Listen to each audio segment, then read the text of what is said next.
Hey guys, tonight we're going somewhere that sounds, at first, like the greatest accidental promotion in human history. You're going to become a medieval queen, a real one.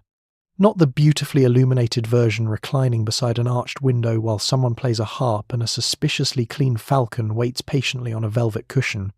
I mean the actual job. The one involving freezing stone chambers, relentless religious duties, political marriages, complicated relatives, alarming medical care, several hundred people watching everything you do, and the quiet understanding that the future stability of the kingdom may eventually depend on something happening inside your uterus. So lovely. Tonight we're stepping into the world of an English queen consort around the year 1200. We are not following one exact historical woman from cradle to grave, because queenship varied enormously according to personality, marriage, wealth, politics, family connections, and whether the king you married happened to be reasonable, incompetent, violent, permanently abroad, or some exhilarating combination of all four. Instead, you're going to live through a historically plausible day and life inside the royal world of early 13th century England, when castles were becoming increasingly sophisticated residences while remaining, fundamentally, enormous stone buildings designed by people whose first architectural question was usually, "Can enemies get through this?" and whose second was apparently never, "Will anyone's feet be warm?" Royal castles of this period combined halls, chambers, kitchens, wells, stores, chapels, garderobes, defensive works, and increasingly elaborate private accommodation.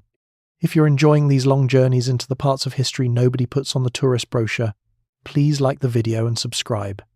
But only if you actually want to. It genuinely helps the channel more than you'd think. And drop a comment telling me where you're listening from and what time it is there. There is something deeply comforting about knowing that while one person is listening at 11 at night under a sensible duvet, somebody else is listening at 3:17 in the morning while reconsidering every decision that led to being awake at 3:17 in the morning. And if you'd rather listen without having YouTube glowing at you from across the room like a tiny electronic chapel lamp, the channel is also on Spotify. The link is down in the description. Now, dim the lights. Put a fan on if you've got one. Pull the blanket up. Get the pillow exactly right. Move it slightly. Decide that was worse. Move it back. There we are. Because tonight you have been promoted beyond all reasonable qualification. You are a queen. And before we begin, there are a few things worth wondering about. What does a queen actually do all day when nobody has invented constitutional monarchy, television interviews, or ceremonial ribbon cutting? Do you have your own bedroom? Do you ever get 5 uninterrupted minutes alone? Does somebody help you get dressed? Or do 12 people help you get dressed while 3 more people discuss what your clothing means diplomatically?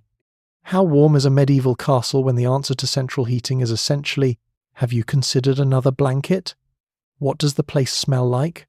Where do you go to the toilet? Can you take a bath? What happens if you get sick? How much actual power do you have? Can you tell the king what to do? Can anybody tell the king what to do? What happens when nobles arrive begging you to persuade your husband not to confiscate something important? And how relaxing is marriage when your wedding was negotiated partly because 2 territories were trying not to stab each other for a while? Most importantly, what happens when everybody in the kingdom stops thinking of you as an individual woman and starts thinking of you as the person responsible for producing the next king? Congratulations, you've just woken up in England. The year is 1200. King John has recently taken the throne. The royal court moves from residence to residence. Stone castles dominate important routes and estates. Somewhere below your chamber, servants are already hauling water, lighting fires, preparing food, feeding horses, opening storerooms, receiving messengers, and beginning the enormous administrative exercise required to keep royalty alive for another day.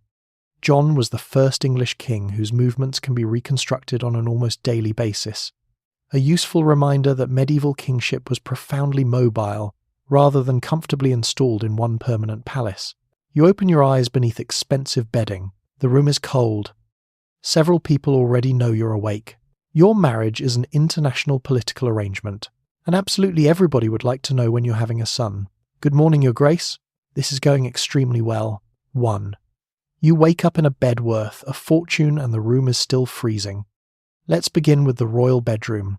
You open your eyes beneath layers of linen, wool, blankets, and perhaps fur, surrounded by furnishings expensive enough to represent the annual income of several ordinary families. The bed itself is an object of status.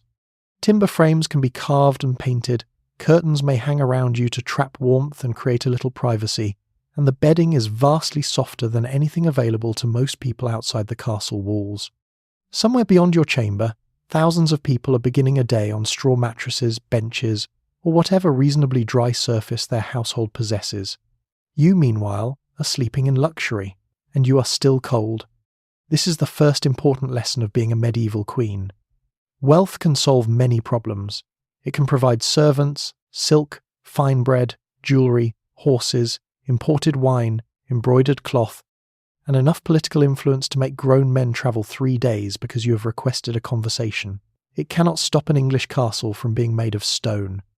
The walls around you are thick because they were designed partly to discourage armed men from entering them. This is excellent if somebody is approaching with a battering ram. It is less impressive when the enemy is February.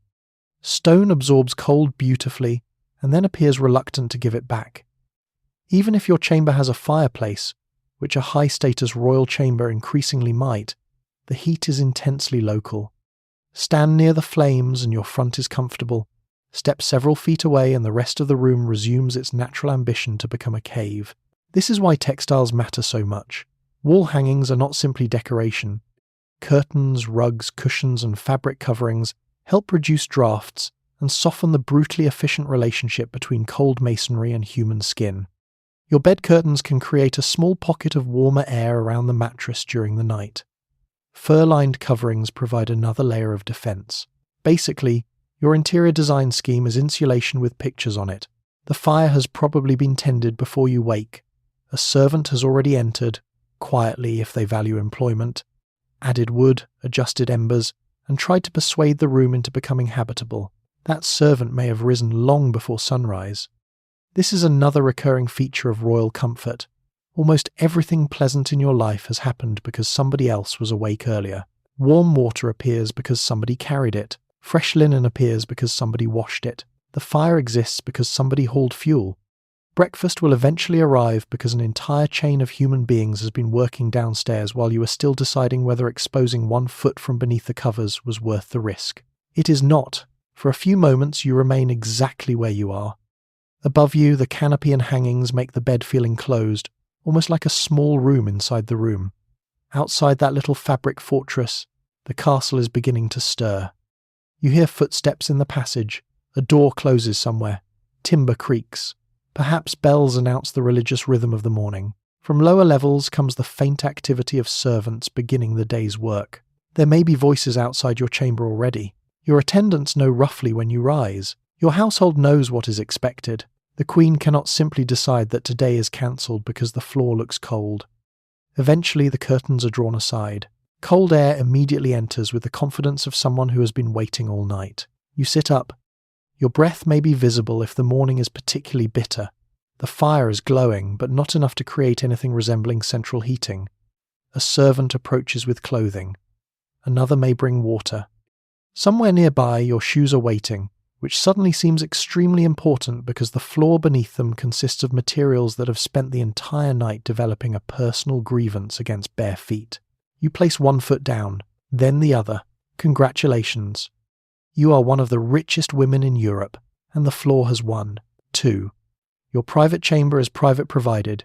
You ignore all the people in it. Now let's talk about privacy, because you technically have some. This already puts you ahead of most people living in England around the year 1200. Ordinary households often sleep, eat, work, argue, recover from illness, raise children, and conduct most of life's less glamorous activities within a very small number of shared spaces. Entire families may occupy one room. Servants sleep close to employers. Children are everywhere. Animals may be nearby. The concept of closing a door and announcing that nobody is to disturb you for the next 45 minutes has not yet developed into the sacred human right you currently consider it. You are a queen, however, so things are better. Your accommodation lies beyond the great hall, away from the loudest movement of the household. You may have access to a chamber or solar intended for the private use of the royal family, furnished with beds, chests, stools, cushions, wall hangings, perhaps a fireplace, and whatever movable luxuries the court has brought with it. There is a door. This feels promising. Unfortunately, there are people on both sides of it. Your private chamber is not private in the modern sense.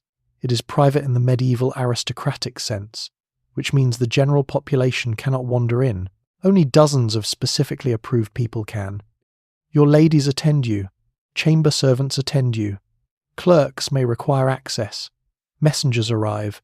Priests may be summoned. Noblewomen seek audiences. Members of your household bring clothing, food, water, correspondence, devotional objects, news, gossip, petitions, and occasionally information you absolutely did not request but are now expected to have an opinion about. Even getting dressed requires an audience. You are surrounded by women who help with your garments, fastenings, hair, jewelry, linen, shoes, and head covering. They know when you slept badly. They know whether you ate breakfast. They know when you are angry with the king. They probably know you are angry with the king before the king does. This is one of the underestimated powers of the medieval chamber. Information lives here. The Great Hall is public politics. Your chamber is quieter politics. A noblewoman may speak to you while helping arrange fabric. Someone mentions that her husband has fallen out with one of the king's officials. Another lady has heard that a baron is refusing to pay something. A cousin needs help. A monastery wants protection. A marriage is being discussed. Someone's brother has offended someone else's uncle, which in medieval politics is roughly how half the kingdom eventually ends up involved. You listen, you remember, and because you may later speak privately with the king, everyone understands that access to you matters. This makes control over your chamber extremely important. Who is allowed close to the queen is political information in itself. If you suddenly favour one family, people notice. If a lady gains regular access to your chamber, people notice.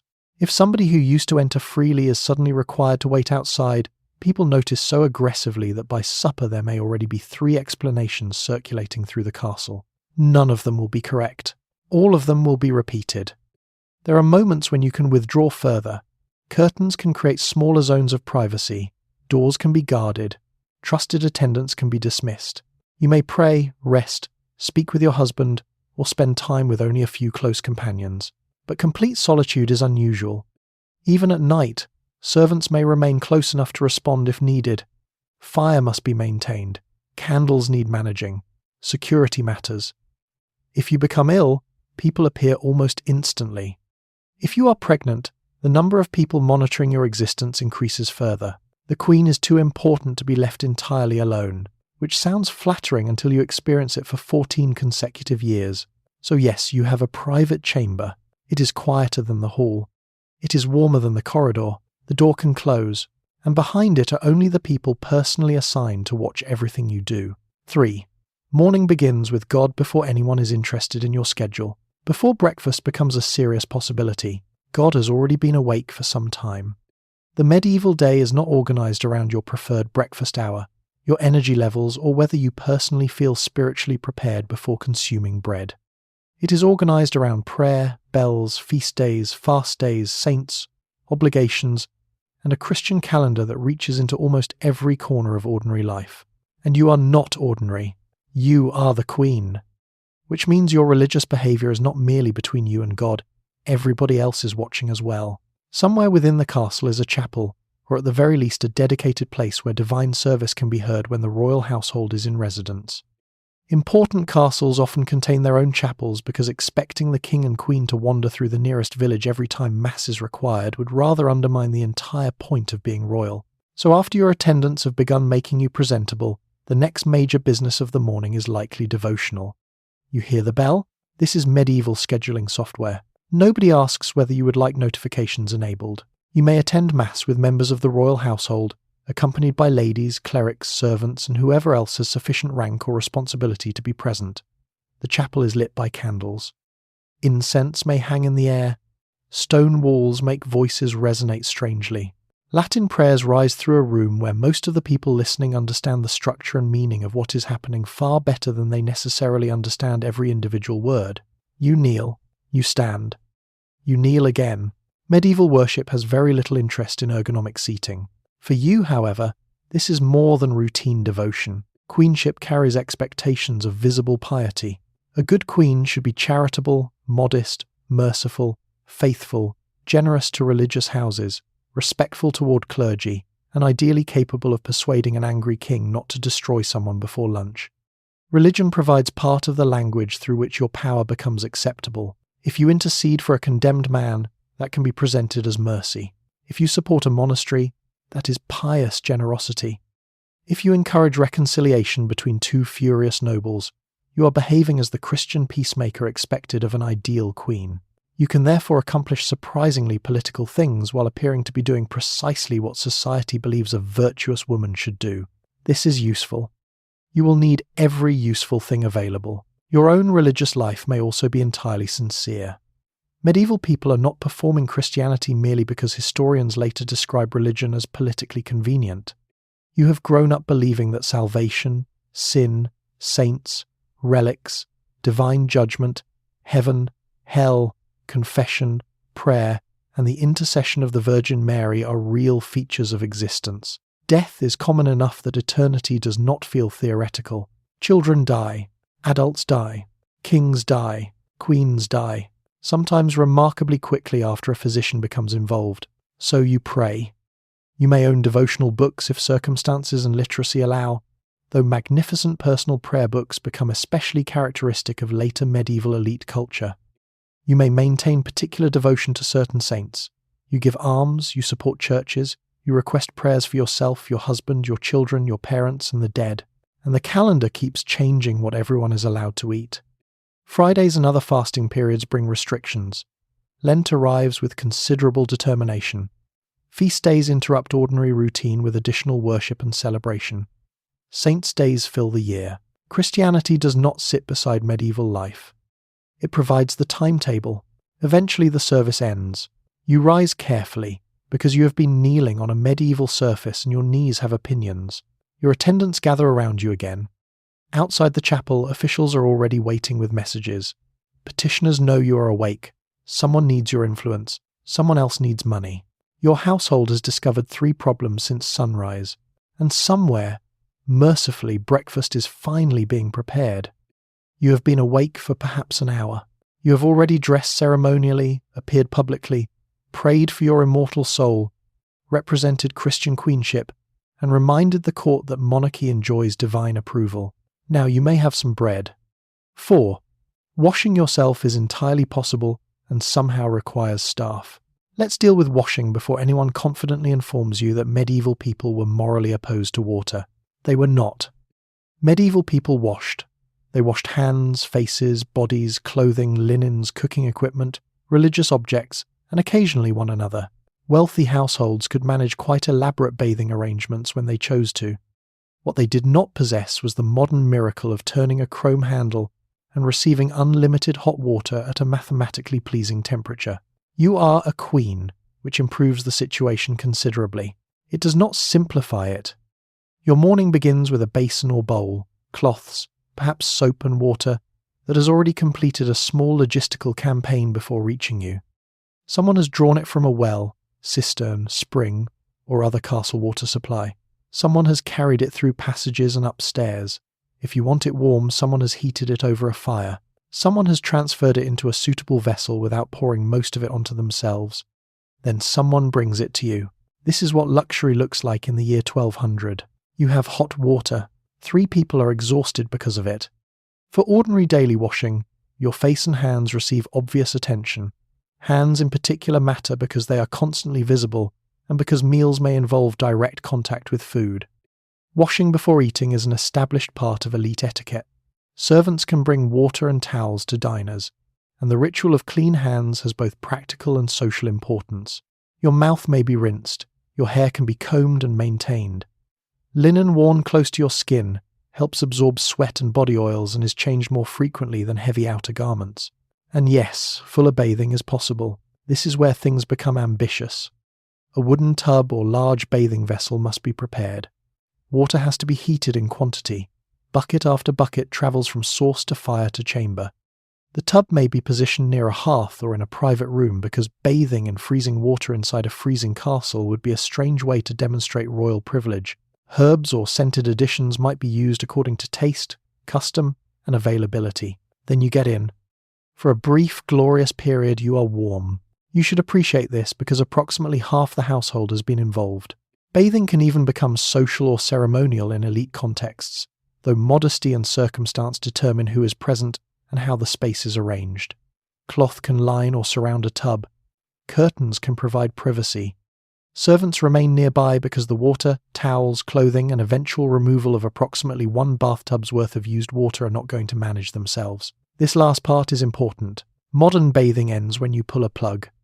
Medieval royal bathing ends when somebody begins carrying your bath downstairs one container at a time. Nothing disappears. Everything becomes somebody's task. Soap exists, often made from fats or oils combined with alkaline substances, though quality and composition vary enormously. Scented waters, herbs, combs, cloths, and grooming tools all contribute to personal care. A queen has access to considerably better supplies than most people, and can maintain standards of cleanliness that would surprise anyone imagining medieval aristocrats wandering around happily encrusted in centuries of dirt. That said, you're still living in a castle. Within an hour of washing, you may encounter smoke from the hearth, soot from candles, damp air, dust, horse smells from the courtyard, cooking smells drifting upward, and a dozen other people who are themselves living in a world without deodorant. Cleanliness is therefore not a permanent condition. It is more of a temporary administrative victory. Your attendants dry you carefully. Fresh linen appears, hair is combed and arranged, the basin is removed, towels are carried away. Water begins its return journey downstairs. You feel refreshed. You smell considerably better. And somewhere in the corridor, a servant is descending a stone staircase carrying the physical consequences of your personal hygiene. You have taken a wash. The castle has undertaken a project. 5. Getting dressed means becoming queen one layer at a time. Once you're washed, the next task is to turn you from a cold woman standing in a private chamber into the Queen of England. This takes layers. Your first garment is linen worn directly against the skin. For a wealthy woman, the linen can be fine, pale, carefully washed, and much softer than the coarse fabric available to ordinary households. It creates a washable barrier between your body and the expensive outer clothing that nobody wants, repeatedly dragged toward a laundry operation involving buckets, boiling water, soap, manpower, and considerable regret. Over this comes your main gown or tunic, long enough to reach the floor and made from good wool, fine imported cloth, or, at the highest levels of royal wealth, luxurious silks acquired through international trade. Around the year 1200, elite women's clothing tends toward long, flowing garments rather than the dramatically structured shapes of later medieval centuries. This does not mean getting dressed is simple. It means the fabric is flowing while several people manage it. Sleeves may be fitted or decorative, necklines are modest, belts can draw the garment at the waist. A mantle or cloak provides warmth and another opportunity to demonstrate that you possess considerably better textiles than almost everyone looking at you. And people are looking. That is the important part. You cannot dress like an ordinary woman because you are not allowed to look ordinary. Medieval hierarchy needs to be visible. People cannot check your verified account, read your job title on a door, or search your name online. They identify status through clothing, jewellery, servants, behaviour, seating position, horses, and the speed with which everyone else gets out of your way. Your wardrobe is therefore political communication made from wool. The quality of the cloth matters. The amount matters. The dyes matter. Rich colours can require expensive dye stuffs and skilled preparation. Fur may line winter garments.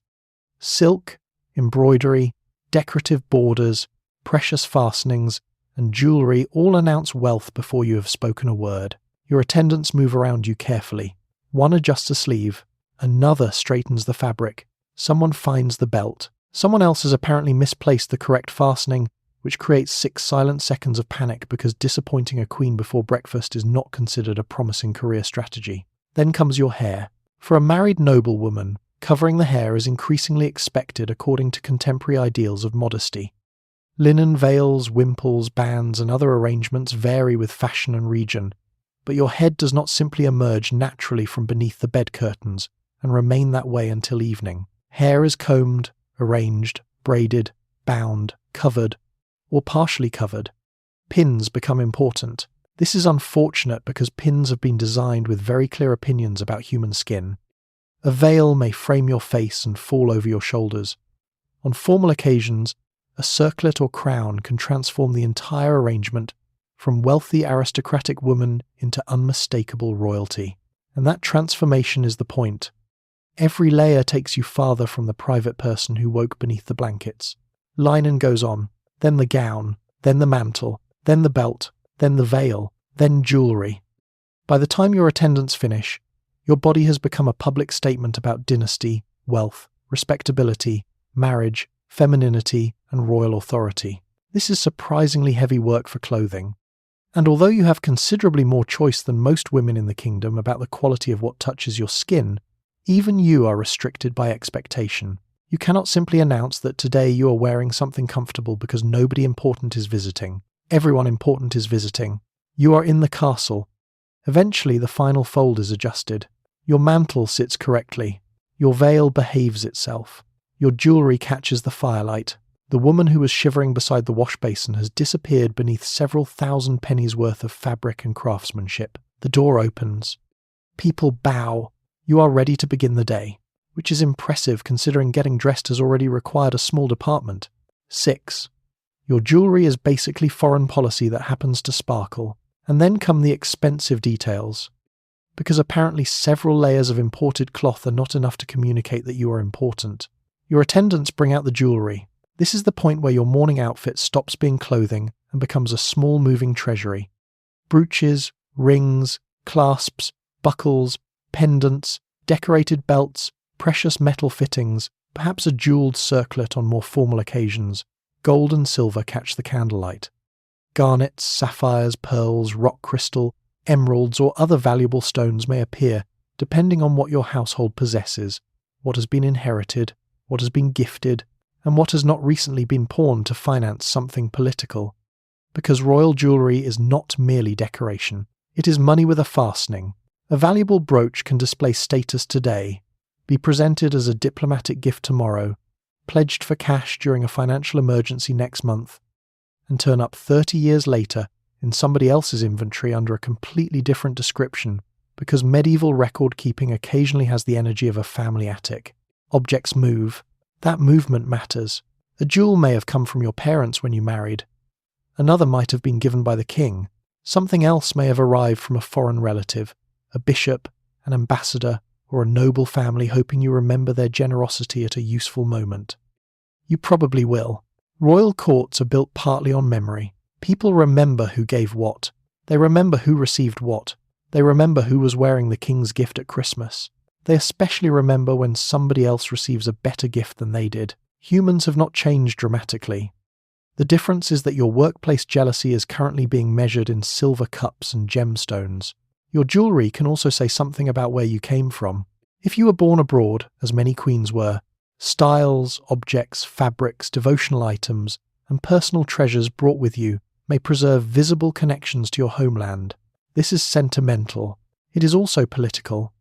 Your family remains part of your identity even after marriage, and everybody at court knows it. A jewel linked to your natal dynasty can quietly remind observers that you are not simply the king's wife. You are also the daughter, sister, cousin, or niece of another powerful family whose soldiers, lands, money and grievances exist somewhere across the channel. Very tasteful, very pretty, potentially several thousand armed men behind it. There is religious jewellery too. Crosses, relic containers, precious devotional objects and gifts to churches form part of the same world of wealth and piety. Precious materials are considered entirely appropriate for sacred use. Gold and gemstones can glorify God while simultaneously demonstrating that the person donating them has done extremely well materially. Again, two things can be true. You may sincerely treasure a cross because of your faith. Everyone else may sincerely notice that it contains enough gold to purchase livestock. Your rings are particularly visible.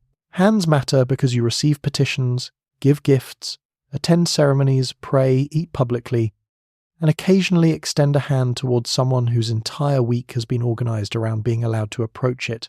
A ring therefore works beautifully as a symbol. People see it. People understand value immediately. Even those who will never own gold know what gold means. This is how hierarchy functions without needing a printed salary scale. Your jewellery also requires security. Chests must be locked. Keys must be controlled. Trusted servants handle valuables. Inventories may record important objects.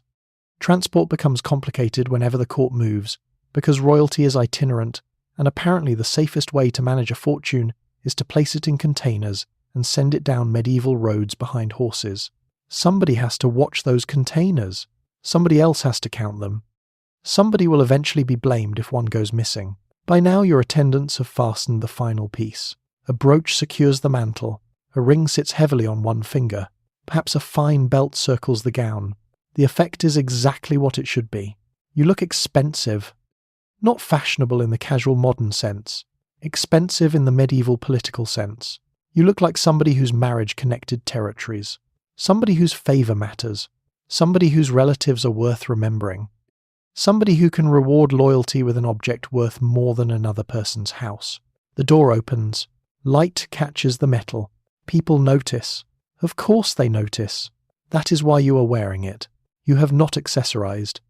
You have issued a diplomatic statement that happens to sparkle. 7. Beneath your chamber, the castle has already been awake for hours. By the time you are dressed, the castle has already completed half a working day without you. This is worth remembering whenever medieval royalty begins to look effortless. Your linen is clean because somebody washed it. Your chamber is warmer because somebody carried wood. Your water arrived because somebody hauled it upward. Your breakfast will appear because an entire department downstairs has been awake since the darkness was still absolute, attempting to turn livestock, grain, firewood, barrels, sacks, and yesterday's leftovers into something appropriate for the Queen. You hear the machinery of the household before you see it. Footsteps move along passages. Doors open and close. Buckets knock against stone. Somewhere below, metal strikes metal as kitchen equipment is moved into position. Servants call quietly to one another. Horses shift in the stables. Dogs discover reasons to bark. Fires crackle into life. A cart rattles into the outer courtyard carrying something the castle has already begun consuming faster than anyone expected. A royal castle is not merely a large house. It is a small economy with battlements. Hundreds of people may become involved when a major royal household is gathered together. Not everyone sleeps inside the same building, and numbers rise and fall as the travelling court moves. But maintaining royalty requires an extraordinary range of workers. There are cooks and kitchen servants, grooms and stable hands, guards, clerks, chaplains, messengers, laundresses, craftsmen, porters, men responsible for stores, people responsible for bread, people responsible for drink. And, because medieval administration has already discovered that one person should never be allowed to control everything enjoyable, different officers may oversee different categories of supply. Bread and drink have their own systems. Wine must be stored and accounted for. Ale must appear. Grain has to arrive. Animals must be slaughtered or prepared. Fish has to be acquired according to season and religious requirements. Firewood disappears at an astonishing rate because your enormous stone residence has decided that heat is a luxury substance. Someone keeps track of all this, or at least tries. That is perhaps the most surprising thing about the castle beneath you. It is not chaos. It sounds chaotic. It smells chaotic. A goose may currently be escaping through part of it, but underneath the noise is organization. Supplies enter through controlled points. Storerooms hold valuable provisions. Kitchens operate separately from the grandest rooms because smoke, heat, grease, and servants carrying large knives are apparently less romantic when experienced nearby. Wells provide water. Stables manage horses. Workshops repair whatever yesterday managed to break. And everything depends upon rank. The boy carrying wood does not wander casually into your chamber. The groom does not decide he would like to sit at the high table. The kitchen servant does not deliver a message to the king simply because he happens to be walking in that direction. Movement through the castle follows invisible social boundaries as surely as it follows walls and staircases. You live at the centre of this arrangement without performing most of its physical labour. That does not mean you are unaware of it. A queen's household consumes enormous resources, and somebody must approve expenditure, manage servants, resolve disputes, reward service, replace staff, organise journeys, and ensure that enough supplies accompany the court when everyone inevitably decides to move to another castle. Your comfort therefore rests on paperwork as much as feathers. Somewhere nearby, a clerk is already making marks on parchment. Someone has received grain. Someone has issued candles. Someone wants payment. Someone claims he was promised payment last month. Someone else has produced a document explaining why technically he was not. Civilization continues. You descend toward the busier parts of the castle and the sounds become clearer. The kitchen is already hot enough to make your freezing chamber seem personally insulting. Smoke rises above open fires. Pots hang over flames. Bread is being handled. Meat is prepared. Servants squeeze around one another carrying vessels and baskets while trying not to collide with people carrying different vessels and baskets in the opposite direction. Outside, horses are watered. At the gate, another arrival is being questioned. In the hall, benches and tables are being prepared. Your day is beginning. Theirs began hours ago, and this is perhaps the greatest luxury of being queen. You wake up to discover that several hundred people have already been working very hard on the problem of you. 8. You have your own household because being queen is apparently a separate company. Now we arrive at one of the stranger realities of queenship. Because being married to the king does not mean simply moving into his household and sharing everything. You have your own people, your own servants, your own officers, your own clerks, your own money to manage, your own rooms, possessions, horses, supplies, petitions, expenses, and complicated little administrative problems that appear every morning with the enthusiasm of damp weather. In practical terms, you operate something remarkably close to a separate royal department. This makes sense when you think about what a queen actually has to do. You are not merely the king's wife wandering behind him through castles waiting for somebody to ask whether you would like more wine.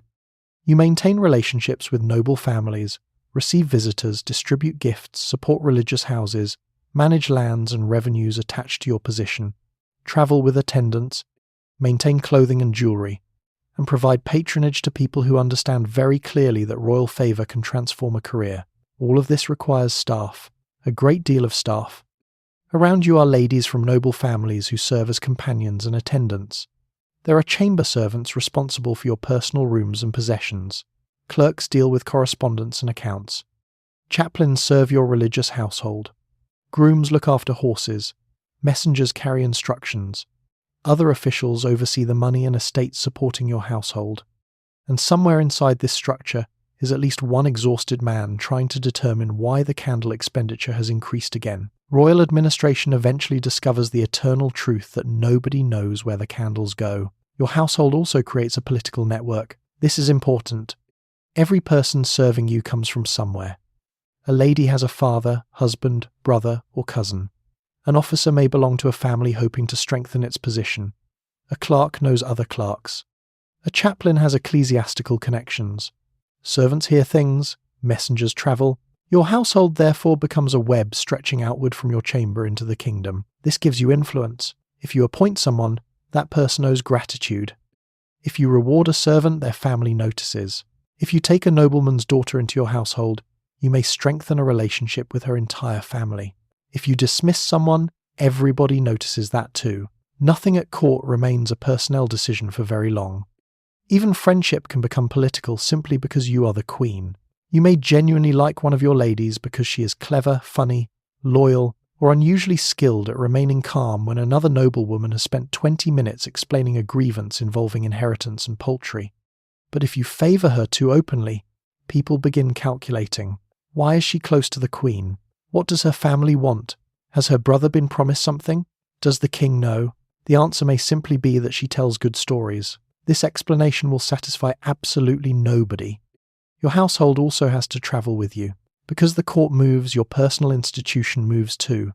Clothing is packed into chests. Documents are gathered. Jewellery is secured. Bedding travels. Horses are prepared. Servants organise carts and baggage. Officers attempt to predict what you will need at the next residence. The answer is apparently everything. Then everyone sets off down medieval roads. This means your household must be organised enough to dismantle itself, move across the country, and recreate itself inside another castle without losing the queen, the jewels, or the accounting records. Ideally in that order. And when you arrive, the whole system begins again. Rooms are assigned. Beds are prepared. Stores are checked. Servants establish routines. Officials find somewhere to write. Your ladies unpack the clothes. Someone discovers that one chest has gone to the wrong building. A small administrative crisis develops. By evening, everyone pretends this was entirely expected. This separate household gives you something extremely valuable: institutional independence. Not independence in the modern sense. You remain inside a monarchy ruled primarily through the king, and your position depends heavily on marriage, family, wealth, and political circumstance. But you are not merely standing beside power. You possess a structure through which influence can operate.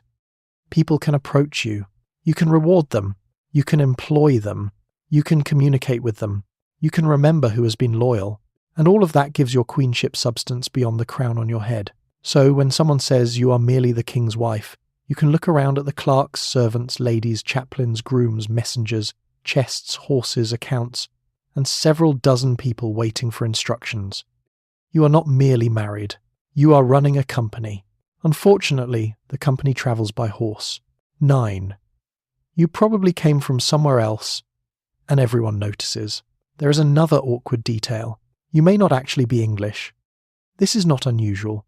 Royal marriage around the year 1200 is less a local romantic arrangement and more an international acquisition strategy conducted through families. Kings marry women because those women bring connections, claims, prestige, territory, peace agreements, useful relatives, or some promising combination of the above. The heart may become involved later. The diplomats prefer not to depend on it. So there is a very good chance that you were born somewhere across the Channel and raised in an aristocratic world that regarded England as one part of a much larger political landscape. The English royal family itself still possesses deep continental connections, and elite culture crosses borders far more easily than the modern national labels suggest. In the actual year 1200, King John has just married Isabella of Angoulême, a young noblewoman from southwestern France whose marriage ties him directly into the dangerous politics of Aquitaine and its neighbouring territories. So, if you have arrived from the continent, nobody finds the basic concept strange. They do, however, notice everything about you. Your accent, your clothes, your attendants, your devotional habits, the people you trust, the relatives who begin appearing suspiciously close to royal favour. Fortunately, you may not face the dramatic language barrier modern imagination sometimes supplies. The aristocratic world of England remains heavily French-speaking, while Latin dominates much formal written administration and the church. English is widely spoken throughout the kingdom, of course, but arriving from a French-speaking noble household does not necessarily mean landing among people with whom you cannot communicate. You are foreign. You are not necessarily lost. This is important because you have enough problems already. You probably bring attendants from home. These are people who know you, understand your habits, and provide continuity after you have left your family, crossed considerable distance, and married a man whose relatives may have previously been discussed in your household primarily as political variables. Keeping familiar people nearby is comforting. It is also exactly how resentment starts. English nobles watch foreign favourites with extraordinary attention. If one of your relatives receives land, an office, a marriage, money, or unusually easy access to the royal household, someone will immediately decide that England is being stolen one cousin at a time. Whether this is fair is almost irrelevant. Court politics does not require fairness. It requires somebody to be annoyed. Your family connections can nevertheless be enormously useful. A brother, uncle, cousin, or former household companion can connect you to another court. Letters move through these networks. Marriages are discussed. Information travels. Disputes can be softened through relatives who occupy both social and geographic worlds. You become a human bridge between dynasties. This sounds poetic. In practice, it means people keep asking you to speak to your relatives. The king may want something from your family. Your family may want something from the king. A nobleman may hope you can influence both. You are suddenly included in negotiations because everyone assumes you possess some magical ability to make difficult men related to you become reasonable. You do not. No queen has ever been issued this ability. Still, your foreign origins can give you a political identity independent of your husband. You have your own lineage. Your marriage does not erase it. The prestige of your birth matters, and your natal family may remain deeply involved in your life for decades. This can become especially important if your relationship with the king deteriorates, or if he dies, or if your son becomes king. Royal family politics has a habit of turning today's homesick young bride into tomorrow's extremely important mother of the monarch. So you learn quickly. You observe which customs matter. You learn local relationships. You discover which noble families dislike one another, which bishops should never be seated together, and which apparently harmless inheritance dispute has already consumed 3 generations. You adapt, but you do not entirely become someone else. Your accent may soften. Your household may change. England gradually becomes familiar.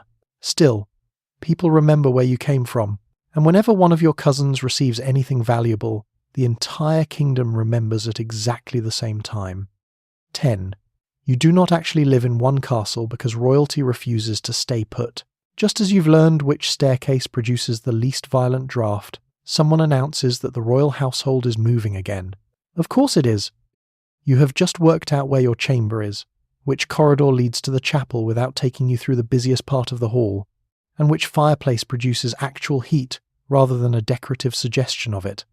Your attendants finally know where everything has been stored. The kitchen has established its routines. Your favourite chair is positioned correctly. Time to leave. Royal life around the year 1200 is extraordinarily mobile. The king does not spend the year sitting permanently inside one magnificent capital palace while government comes obediently to him. The court travels between royal castles, hunting lodges, towns, monasteries, estates, and other residences according to politics, war, hunting, administration, available supplies, and whatever urgent problem has appeared somewhere else. You go with it. This means your home is not really one castle. Your home is the household. The buildings change. The people, chests, horses, documents, bedding, clothes, cooking equipment, and problems come with you. Packing begins almost immediately. Your garments disappear into chests. Jewellery is counted and secured. Bedding is folded. Hangings may travel because expensive textiles are valuable enough that you do not casually leave them behind for the next person. Personal devotional items are packed. Documents are gathered. Household officers begin organising servants, baggage animals, carts, horses, provisions, and the endless collection of small objects required to recreate royal life somewhere else. There is no luggage allowance. This is fortunate because your luggage has become a convoy. The court may move in stages. Important members travel on horseback while carts and pack animals carry the less glamorous infrastructure of monarchy. Roads vary from reasonably passable to mud with ambitions. Rain can transform the journey. Bridges matter. Rivers matter. Weather matters. A modern trip requires remembering your charger. Your trip requires checking whether the route can physically support several hundred people, horses, carts, food supplies, and one queen wearing enough cloth to become dangerous in a crosswind. Travel is also slow enough that the landscape becomes part of your day. You pass villages, fields, woods, churches, farms, and stretches of road where ordinary people stop what they are doing to watch royalty go past. Some may never see the king or queen again. For them, the procession itself is evidence that the distant machinery of monarchy is real. For you, it is Tuesday. Eventually another castle appears. This does not mean you can immediately collapse into a prepared bed. The residence has to absorb you. Rooms are assigned according to rank. Servants begin carrying things inward. Fires are lit. Bedding is arranged. Kitchens come alive. Stores are examined. Water must be located and carried. Horses are taken away. Guards establish their positions. Clerks find surfaces on which government can continue pretending travel has not interrupted anything. Your own household begins rebuilding itself around you. Within hours, the Queen's chamber starts to resemble the previous Queen's chamber. The same chests appear. The same cloth is hung. The same attendants move through the room. The same jewellery emerges. This is why expensive furnishings are so often movable. Royal comfort cannot depend entirely on whichever castle happens to be waiting for you. You carry part of the interior world with you. It is essentially medieval luxury camping, except the tent is a fortress and several people may be discussing Normandy nearby. The movement also serves practical purposes. Large households consume food and fuel at remarkable speed. Staying indefinitely in one residence creates enormous pressure on local supplies. Moving allows the court to draw upon different estates, while the king conducts government, receives people, hunts, inspects territories, and reminds everyone that he exists. You are part of that travelling display. Your presence matters. A queen arriving in a region can receive local elites, patronise religious institutions, strengthen relationships, and make monarchy physically visible in places far from the centres of power. Still, After several journeys, you may develop a very personal relationship with roads. You know what rain does to them. You know what horses smell like after several hours. You know that every journey ends with another staircase, another cold chamber, and another servant announcing that your best chest has not arrived yet. Eventually, however, the bed is assembled. The fire catches. Your attendants unpack enough of your world to make the place familiar. You look around. New castle. Same queen. Try not to get comfortable. You will probably be leaving soon. 11. The castle is your home, your office, and a building designed for people to attack. It is easy to forget, while servants are arranging cushions and somebody is bringing you wine, that the building around you was designed on the assumption that armed men may eventually attempt to climb it. This is not a country house with unusually thick walls. It is a fortress that has reluctantly agreed to contain bedrooms. The castle sits where it does for practical reasons. Perhaps it commands a road, a river crossing, a town, a harbour, or an important stretch of territory.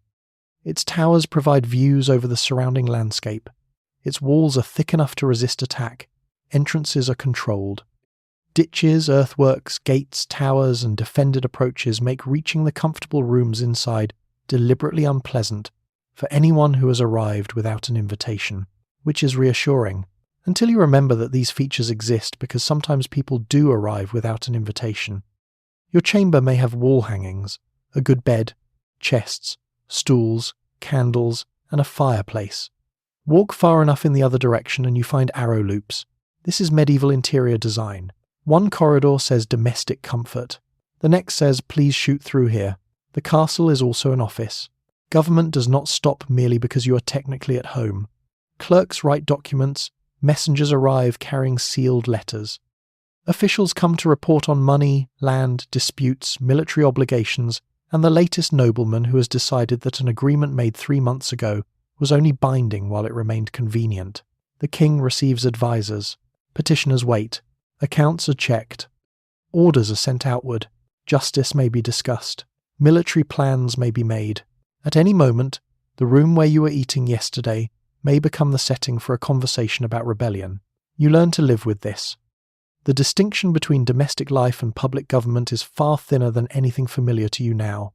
The royal household is government, family, social network, military headquarters, and travelling bureaucracy all pressed together under one roof. Sometimes quite literally pressed together, because castles have finite space and everybody important has brought attendants. Then there is security. Guards control access, gates are opened and closed, visitors are watched. Important doors may be guarded. News about unrest elsewhere matters immediately, because the entire purpose of a castle is to give powerful people somewhere defensible to remain while the outside world becomes unreasonable. And around the year 1200, the outside world is entirely capable of becoming unreasonable. King John will spend enormous sums strengthening castles during his reign. He understands that these buildings are not decorative symbols of authority, they are practical instruments of it. Control the castle and you control far more than stone. You may control stores, weapons, roads, local administration, access to surrounding territory, perhaps a treasury, perhaps prisoners, perhaps the ability to make everybody nearby reconsider whom they currently support. This means that when political relationships collapse, castles become very valuable very quickly. For you as queen, war is not necessarily something happening far away to men wearing armour. It changes your household. Journeys may be cancelled. Routes become dangerous. More guards appear. Messengers arrive at strange hours. Supplies are counted more carefully. People begin having serious conversations beside maps, although the maps themselves are considerably less comforting than you would prefer. You may be moved to another stronghold for safety. Your children may be moved. Your jewellery and valuables may be secured. The pleasant royal residence suddenly reveals the reason its outer walls are several feet thick. Even in peaceful periods, that military atmosphere never completely disappears. You hear weapons being maintained. You see armed men in courtyards. Horses come and go.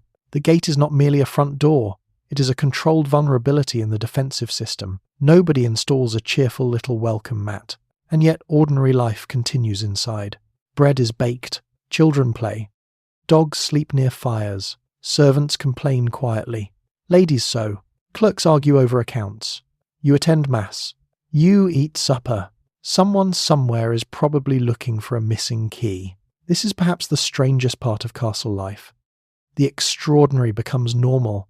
You can spend the morning discussing embroidery in a chamber built above defensive masonry, eat lunch inside a fortified enclosure, and fall asleep knowing hundreds of tons of stone stand between you and anyone who has decided your husband should no longer be king. You are home. You are at work. You are inside a military installation. And if things go badly enough outside, everybody will suddenly remember the third one. 12. Petitioners want you to whisper into the king's ear, which is one of your actual jobs. Now the political work begins. Because somebody wants something from the king, and for reasons that will become increasingly familiar, they have decided the safest route to him may be through you. A widow wants land restored. A monastery wants protection. A nobleman wants an appointment. A bishop wants confirmation of a privilege. Someone's brother has been imprisoned. Someone else's son has offended the wrong person. A local lord insists that an estate has belonged to his family since the time of a grandfather whose documentation appears to consist largely of confidence. And all of them know one important fact: you may speak to the king when they cannot. This is one of the genuine sources of power available to a medieval queen. You are an intercessor. The role fits comfortably inside the ideals surrounding queenship. A good queen is expected to be merciful, charitable, peaceable, and capable of softening the harsher edges of royal authority. The king represents justice and command. You can represent compassion. Conveniently, compassion can accomplish quite a lot. A petitioner does not necessarily expect you to issue a formal royal order yourself. Instead, they hope you will listen, remember the problem, and mention it at precisely the right moment. Timing is everything. You do not approach the king while he is furious about unpaid taxes. You do not begin discussing a pardon while he is reading a report about rebellion. You especially do not say, "while we're talking about troublesome barons," and then introduce another troublesome baron. You wait. Perhaps you are travelling together. Perhaps you are eating privately. Perhaps the king has returned from hunting in a good mood. Perhaps supper has gone well.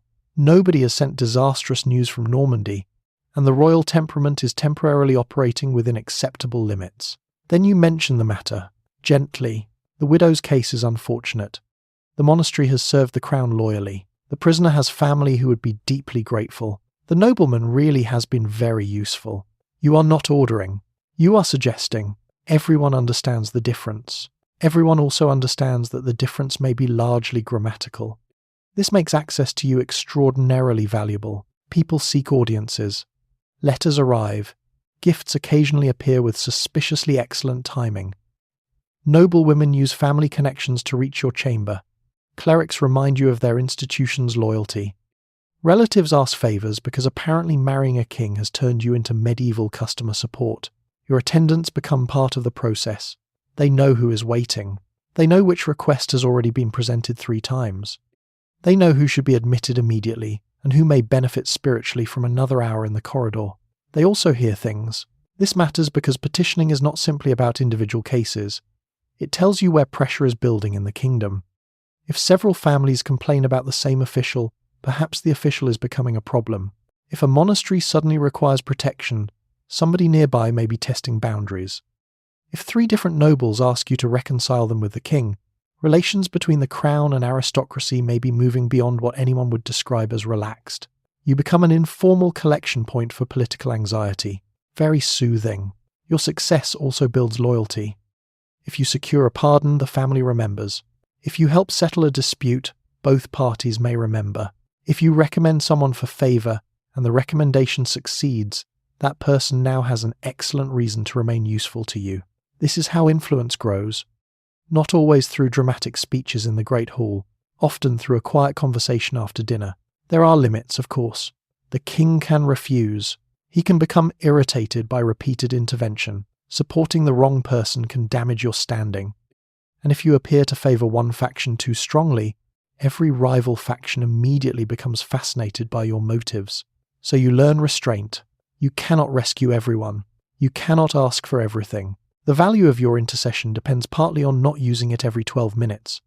Eventually, another petitioner leaves your presence after explaining an inheritance dispute involving 2 brothers, a dead uncle, 3 charters, and a field that everyone agrees is terrible farmland, but nobody is willing to surrender. You promise nothing. You remember the names. Later, perhaps, you will speak to the king. That is enough to give the petitioner hope. You have issued no decree, signed no law, commanded no army. You have simply gained access to one man's ear. In a monarchy, that can be remarkably close to governing. 13. Being a peacemaker gives you power as long as nobody calls it power too loudly. The trick is presentation. Because medieval politics is perfectly comfortable with you influencing major decisions, provided everybody can describe what you are doing using sufficiently gentle words. You are not interfering. You are advising. You are not building a political faction. You are maintaining friendships. You are not overturning the king's judgment. You are encouraging mercy. And you are certainly not exercising power. You are merely standing beside the man exercising power, and somehow events keep developing in directions you suggested. This distinction matters. The ideal medieval queen is expected to possess qualities that complement those associated with kingship. The king may punish. You plead for mercy. He may become locked in conflict with a nobleman. You encourage reconciliation. Two important families may be moving toward open hostility, and you can provide a socially acceptable space in which everyone climbs down from the argument without admitting they were frightened by where it was heading. You become useful precisely because you are not supposed to be competing directly with the king. That gives you room to maneuver. Suppose two barons have spent months quarrelling over land, inheritance, honour, or some combination of all three. Their retainers are now involved. Cousins have chosen sides. People who originally had no idea what the dispute was about have developed extremely firm opinions. This is how medieval politics grows. Nobody wants to surrender because surrender means weakness. So you intervene. Perhaps you invite one man's wife into your chamber. Perhaps you speak privately with the other family. Perhaps a bishop becomes involved.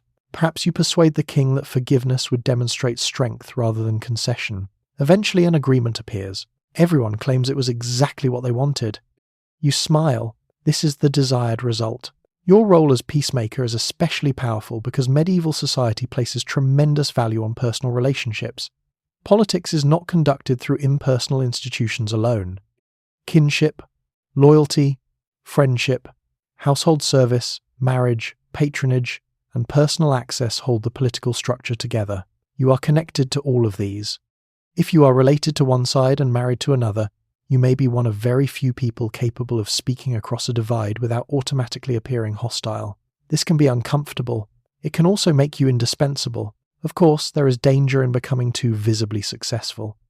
A queen who advises the king is useful. A queen who appears to control the king is immediately more controversial. People begin whispering, "Why does he always listen to her? Why are her relatives receiving favour? Why was that nobleman's punishment reduced after she spoke with him? Why does everyone requesting mercy suddenly visit the queen first?" The answer may simply be that you are good at your job. This is not the answer your enemies will choose. So you develop an instinct for political camouflage. You let the king receive credit. You phrase suggestions carefully. You avoid making royal authority look dependent upon you, particularly in public. If a settlement succeeds, it becomes the king's wise reconciliation. If a pardon is granted, it becomes his generous mercy. If you spent 3 weeks privately persuading everyone involved to stop behaving like armed toddlers, that detail can remain inside the chamber. You know what happened. That is sufficient. Sometimes, your religious reputation helps too. Mercy and peacemaking can be framed as Christian virtues rather than ambition. A pious queen asking for forgiveness fits comfortably into expectations of female queenship. The fact that this moral role can produce real political consequences is simply one of those interesting coincidences nobody feels an urgent need to examine. You can therefore build authority by appearing not to seek it. This requires patience and memory. You remember who hates whom. You remember which insult began which dispute. You remember that one baron will accept almost anything if it is presented as respect, while another wants money and will happily accept respect once the money has arrived. This is not written in a manual. You learn it by living among them. By evening, 2 men who were refusing to speak that morning may finally agree to share a table. Nobody apologizes. Naturally, instead, they drink. They exchange carefully neutral remarks. One of them eventually says something about hunting. The crisis begins to dissolve. The king appears satisfied. The court relaxes. You say very little, which is appropriate. You've spent the entire day exercising influence. Fortunately, everyone has agreed to call it kindness. 14. Your money exists, but naturally it has become extremely complicated. You are rich. This should be the easy part. You are the Queen of England. You wear fine cloth. You own jewellery worth more than entire villages. You travel with horses, servants, chests, officials, and enough household equipment to make every journey resemble the evacuation of a very successful monastery. Surely money is not something you need to worry about. Unfortunately, medieval wealth has decided to become theoretical. Your fortune does not sit neatly inside a single account waiting for you to check the balance. Much of it exists as land, rents, rights, revenues, payments, estates, produce, tolls, and obligations scattered across places you may never personally visit. You own things that produce other things. This is wealth. It is also paperwork. As queen, you may receive income from lands assigned to support your household and position. Certain estates provide rents, others produce grain, livestock, timber, or other resources. Officials collect money on your behalf. Tenants owe payments. Administrators send reports.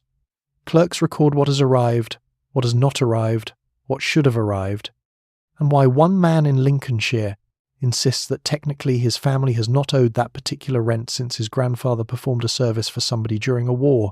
Nobody can now describe clearly. Your wealth is enormous. Accessing it occasionally requires an investigation. This is because medieval money is only part of the economy. An estate might owe you cash. It might also owe produce. A manor can supply food to your household. Forests provide timber. Farms provide animals. Mills generate income. Markets and local privileges produce fees. Your finances therefore resemble a business empire operated through land rather than an elegant pile of coins. Coins themselves matter, of course. Silver pennies dominate English currency around the year 1200. Large calculations can be expressed in pounds, shillings, and pence. Even though the pound and shilling are primarily units of account rather than convenient gold pieces you carry in a purse. This means a clerk can tell you that something costs several pounds without anyone producing a coin marked £1. Medieval accounting has entered the room. Please remain calm. You also spend magnificently. A queen cannot maintain royal dignity using optimism. Your household needs food. Horses require feed. Servants require wages, allowances, clothing, or provisions according to their position. Candles vanish endlessly. Fabric is purchased. Jewels are acquired. Messengers travel. Gifts are distributed. Religious houses receive donations. Guests must be entertained. And whenever the court travels, the cost of moving all these people and objects begins quietly chewing through resources before anyone has even reached the next castle. Then there is patronage. Money is political. You reward service. You support loyal households. You give gifts to ladies, clerics, messengers, servants, relatives, and people whose continued goodwill appears strategically desirable. A beautiful cup is not simply a cup. It may be a thank you, a promise, a reminder, an investment in someone remaining fond of you when circumstances become unpleasant. Your jewellery can function similarly. Precious objects hold portable value. In difficult circumstances, treasures can be pledged or sold. Royal splendour is therefore not entirely wasted expense. Some of it is emergency liquidity wearing gemstones. There are also distinctive revenues associated with queenship. English queens could receive specific customary payments and rights attached to their position, adding another layer to an already complicated financial structure. Naturally, this means officials. You have people whose task is to make sure your income actually becomes your income. They keep accounts. They issue payments. They correspond with estate managers. They pursue arrears. Somewhere, at this exact moment, a man is probably explaining why an expected sum is late, because the harvest was poor, the tenant died, the bridge collapsed, and somebody's ox has become legally relevant. You listen. You nod. You ask what can actually be collected. This is the part nobody paints. Royal portraits show crowns. They rarely show the Queen asking why rents from 3 manors are 6 months behind.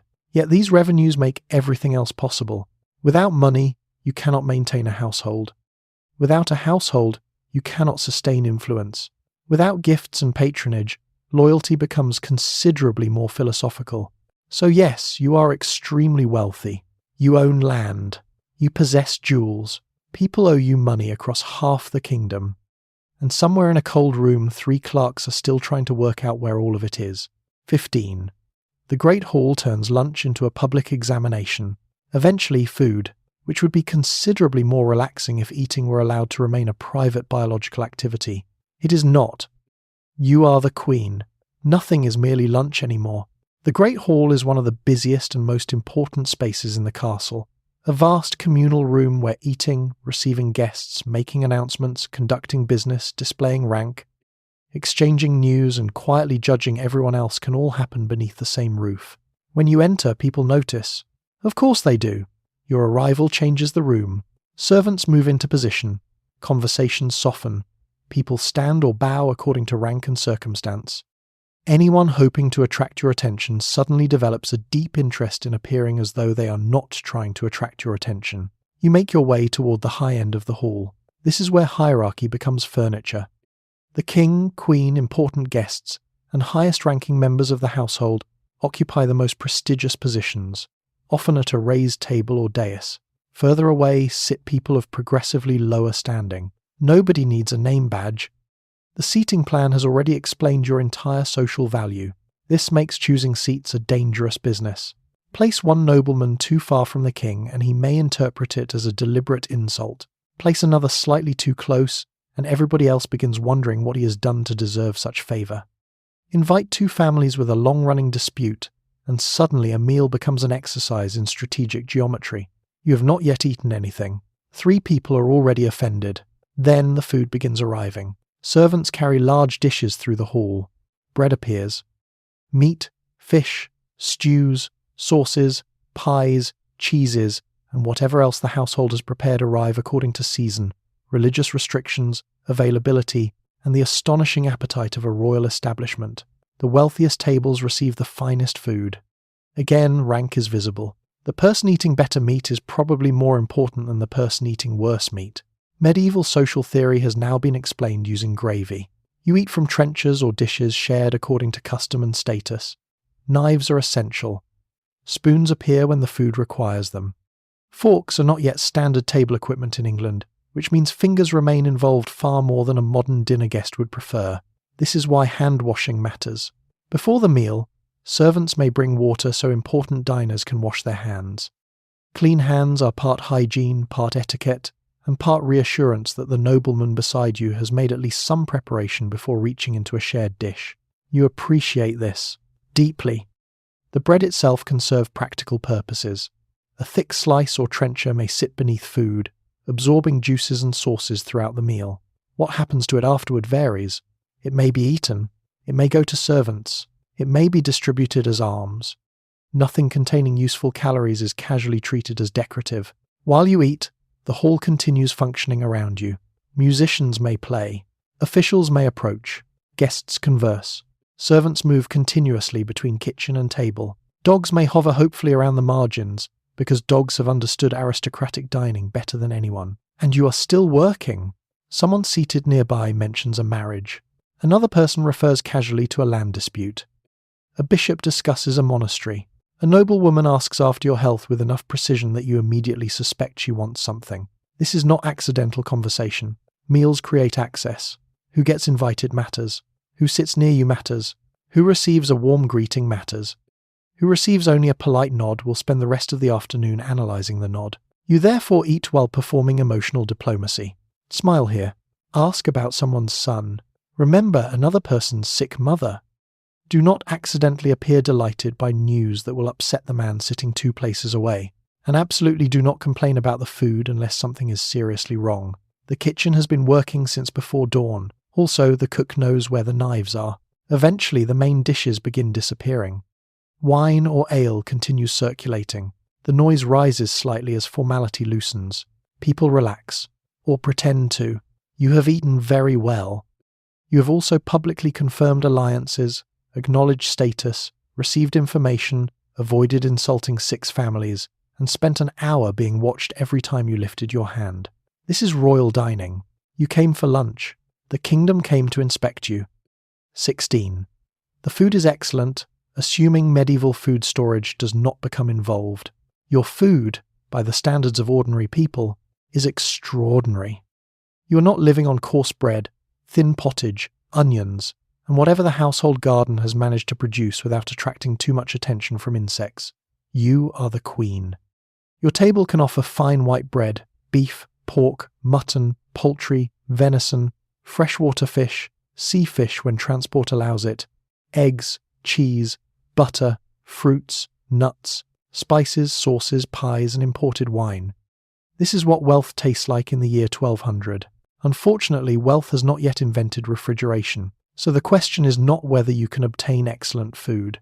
The question is what has happened to it since yesterday. The royal household consumes enormous quantities because it feeds far more people than just you and the king.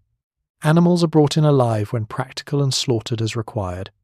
Fish may arrive fresh, salted, dried, or smoked. Meat can be preserved with salt. Bacon and other pork products keep better than fresh cuts. Grain stores well when kept dry.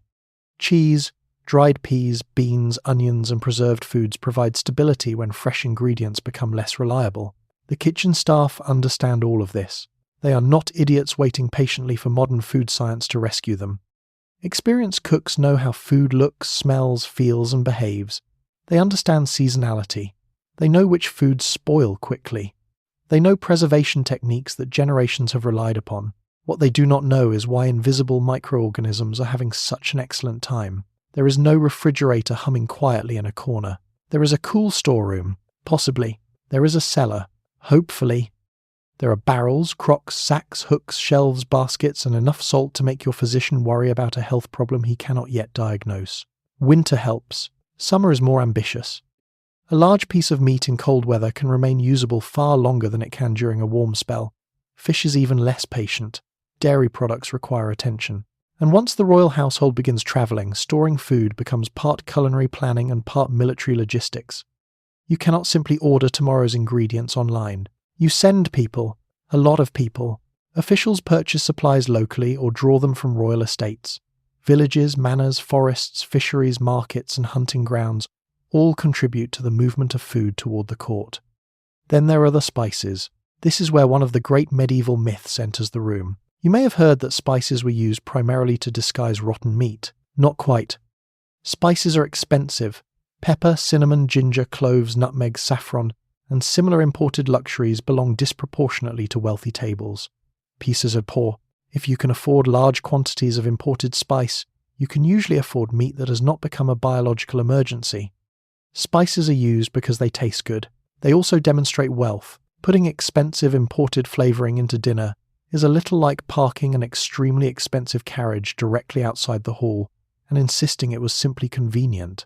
People notice. Sweet and savoury flavours mix more freely than modern diners might expect. Sauces can be sharp with vinegar, rich with spice, thickened with bread, coloured with saffron, and balanced with sweetness. Your cook is producing sophisticated food. Just not necessarily food you would recognise instantly. A meat dish may contain fruit. A sauce may combine wine, spice, bread, and vinegar. Sugar, when available, is still a luxury and can function almost like another spice. And everything arrives at the table after travelling from a kitchen dominated by open fire. There are no temperature dials, no digital probes, no cheerful timer informing someone that the roast has reached exactly the correct internal temperature. The cook has judgment. The cook has experience. The cook has fire. This is enough, surprisingly often. The kitchen is hot, smoky, crowded, and dangerous. Pots hang over flames, meat turns on spits, servants carry boiling liquids through narrow spaces, knives are everywhere, dogs may be nearby. Ash drifts. Wood crackles. Somebody is shouting because something important needs turning immediately. From this environment emerges your dinner, beautifully arranged, highly seasoned, expensive, possibly magnificent.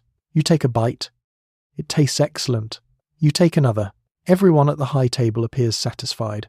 This is encouraging. Whether your stomach will remain equally enthusiastic 4 hours from now is between you, the cook, and several centuries of future microbiology. 17. The church has opinions about your menu and the fish are paying for them. Just when the cooks appear to have mastered the problem of feeding royalty, the church removes meat from the menu. Not permanently. That would be unreasonable. Just often enough to ensure that everyone in the royal kitchen develops an unusually intense relationship with fish. Medieval Christianity does not simply influence what you believe. It influences when you eat, what you eat, how much you eat, and which animals are currently acceptable to place in front of the Queen. Fridays are fast days. Lent is considerably more serious. There are vigils before important feast days and other periods of abstinence scattered throughout the religious calendar. The precise rules can vary according to circumstance, place, health, status, and ecclesiastical practice. But the central idea is familiar throughout medieval Christian life. On designated days, meat from warm-blooded animals is restricted, so the beef disappears, the pork disappears, the chicken looks relieved, and the fish population receives extremely bad news.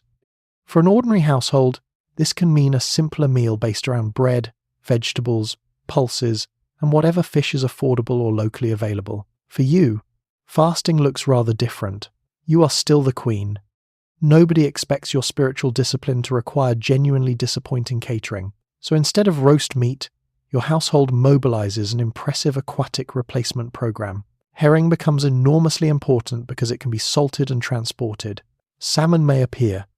Eels are popular and wonderfully convenient because medieval people classify and consume them with an enthusiasm difficult to explain to anyone who has recently met an eel. Freshwater fish may come from rivers, ponds, and specially managed fish ponds associated with wealthy estates and religious houses.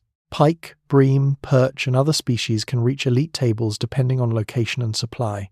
Coastal regions provide additional possibilities. Salted fish travels inland.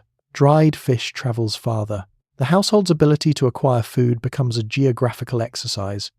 Somewhere, several days before you sit down to dinner, a man has already been told that the Queen will require fish.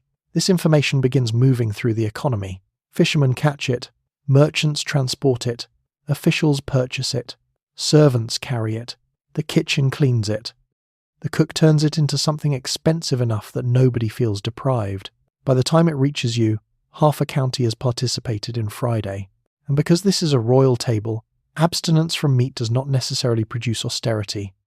Fish can be roasted, boiled, baked into pies, served with sauces, seasoned with herbs, sharpened with vinegar, enriched with imported spices, or transformed into dishes elaborate enough to make the original concept of fasting seem slightly embarrassed.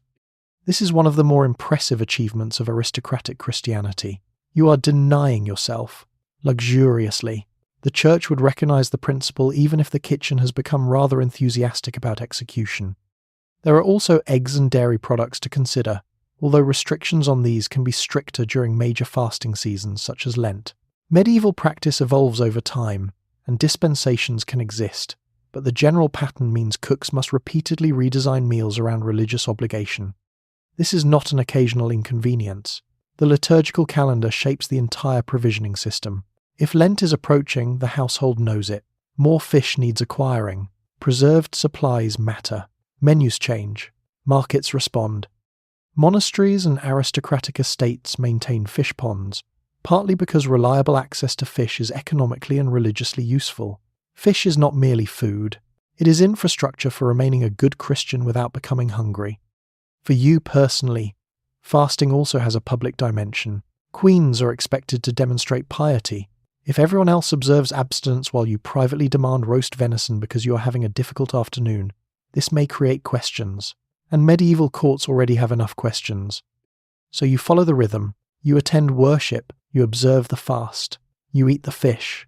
Perhaps you even reduce the overall richness of your meals during especially solemn periods, because genuine religious devotion is not absent merely because you have excellent cooks. Then comes a great feast day.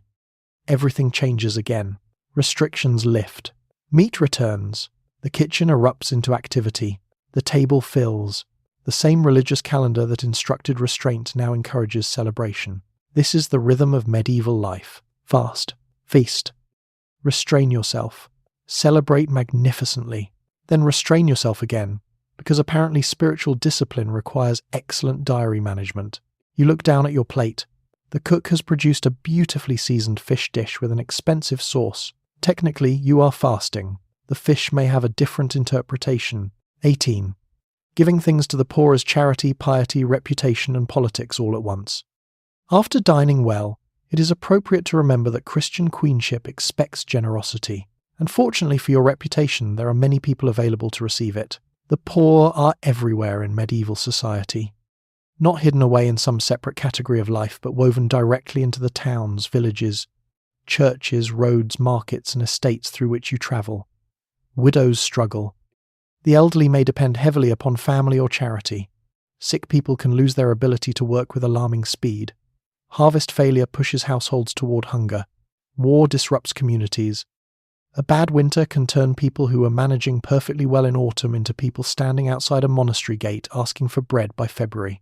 As queen, you are expected to notice. More importantly, you are expected to do something about it. Giving alms is a fundamental Christian duty. Charity is not simply regarded as pleasant behavior carried out by unusually kind people. It is part of religious life.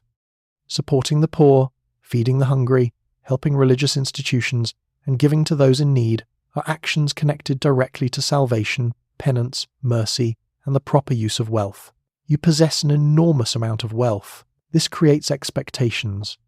The medieval church has noticed that Christianity speaks rather frequently about rich people and what they should do with their money. Unfortunately for you, the conclusions are not generally, buy another brooch. So your household distributes alms. Bread may be given away. Food left from elite tables can reach poorer dependents. Coins may be distributed. Clothing can be donated. Religious houses receive gifts. Hospitals, monasteries, convents, churches, and charitable foundations can all benefit from royal generosity.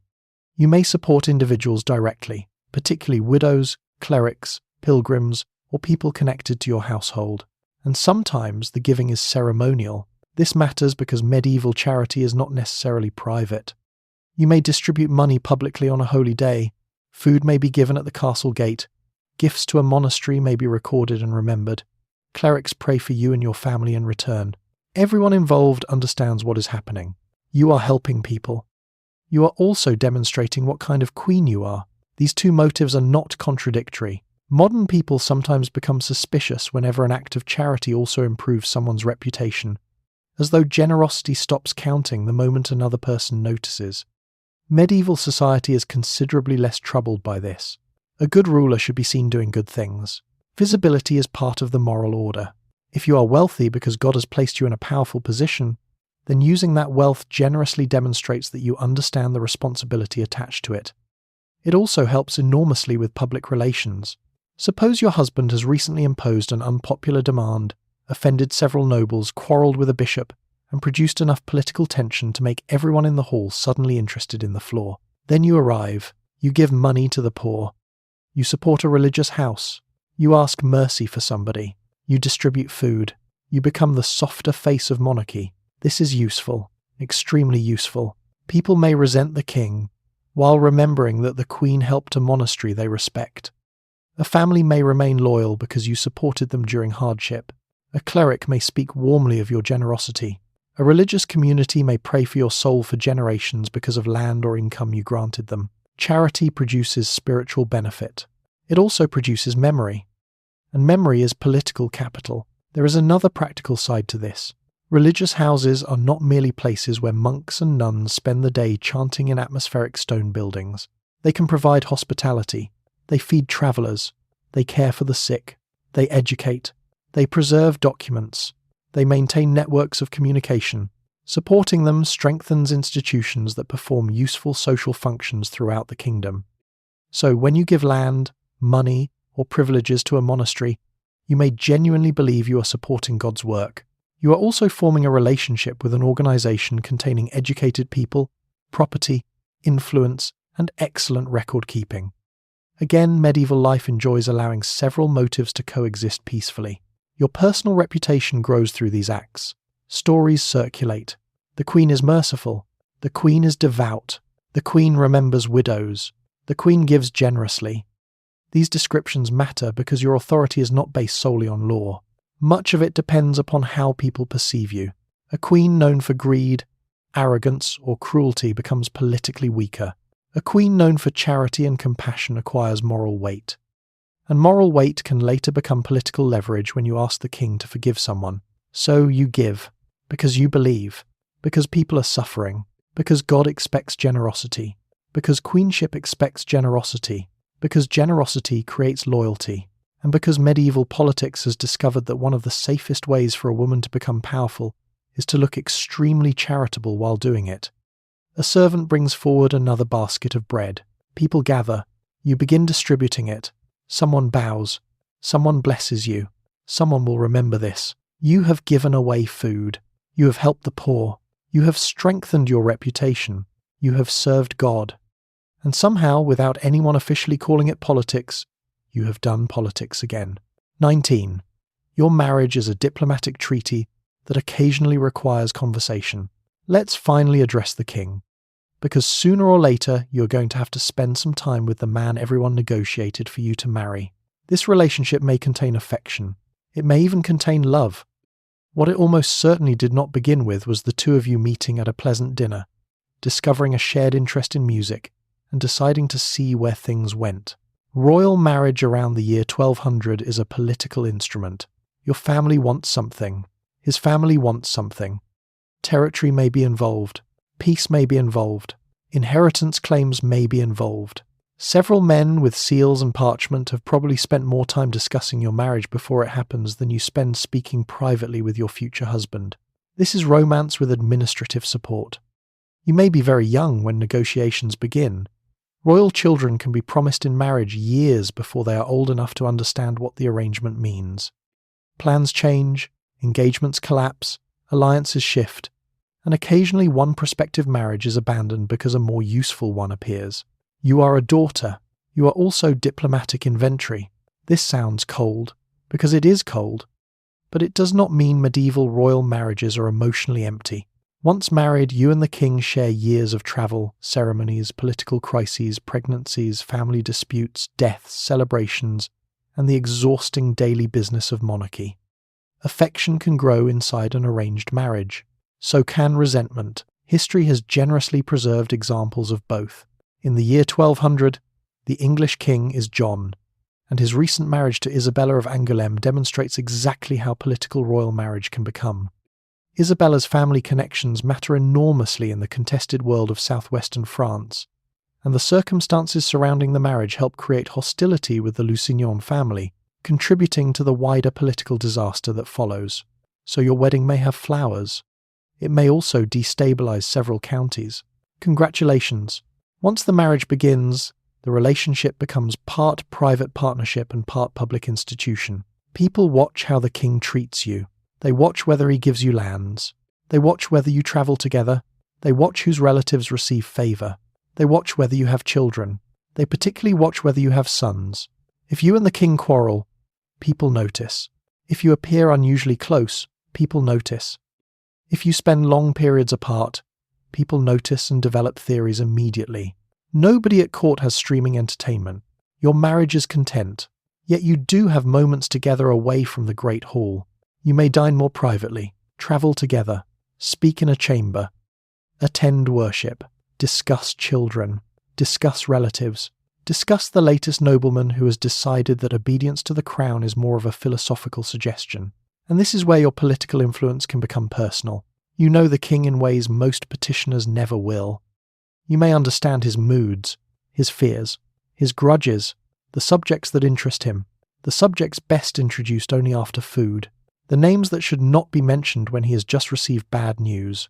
This knowledge is powerful, not because you secretly control him, but because human beings make decisions through relationships, and the king is still a human being despite everyone spending considerable effort pretending otherwise.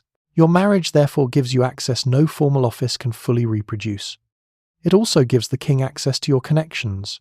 Your family may help him diplomatically. Your household may carry information. Your lands may support royal interests. Your reputation for mercy may soften resentment created by harsher royal policies. You are politically useful to one another.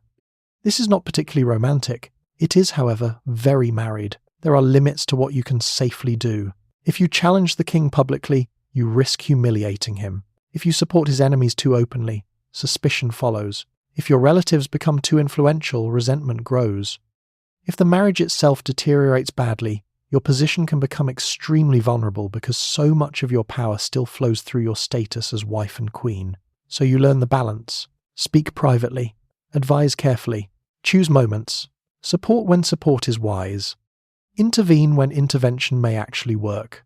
And occasionally, perhaps, Simply sit together without discussing England, France, barons, bishops, money, heirs, or anybody's disputed castle. This may be difficult. Someone will probably interrupt. A messenger arrives. The king sighs. You look at each other. There is another problem. The diplomatic treaty has been married for several years now. Apparently it needs to talk. 20. Being alone with your husband is somehow both intimate and a matter of state. At some point, the public queen and public king become two people behind a more controlled doorway, which is about as close as medieval royalty gets to being off-duty. The Great Hall is behind you. The petitioners have gone. The officials are elsewhere discussing land, money, castles, horses, bishops, or whichever combination has caused today's problem. Your attendants have reduced in number. Guards remain outside. Servants remain within calling distance. And for a little while, you and your husband may actually be alone. Or alone enough. This is an important distinction. Royal privacy is not modern privacy. You do not lock the door, silence your phone, and disappear from human contact until tomorrow. The king is too important to be completely unreachable, and so are you.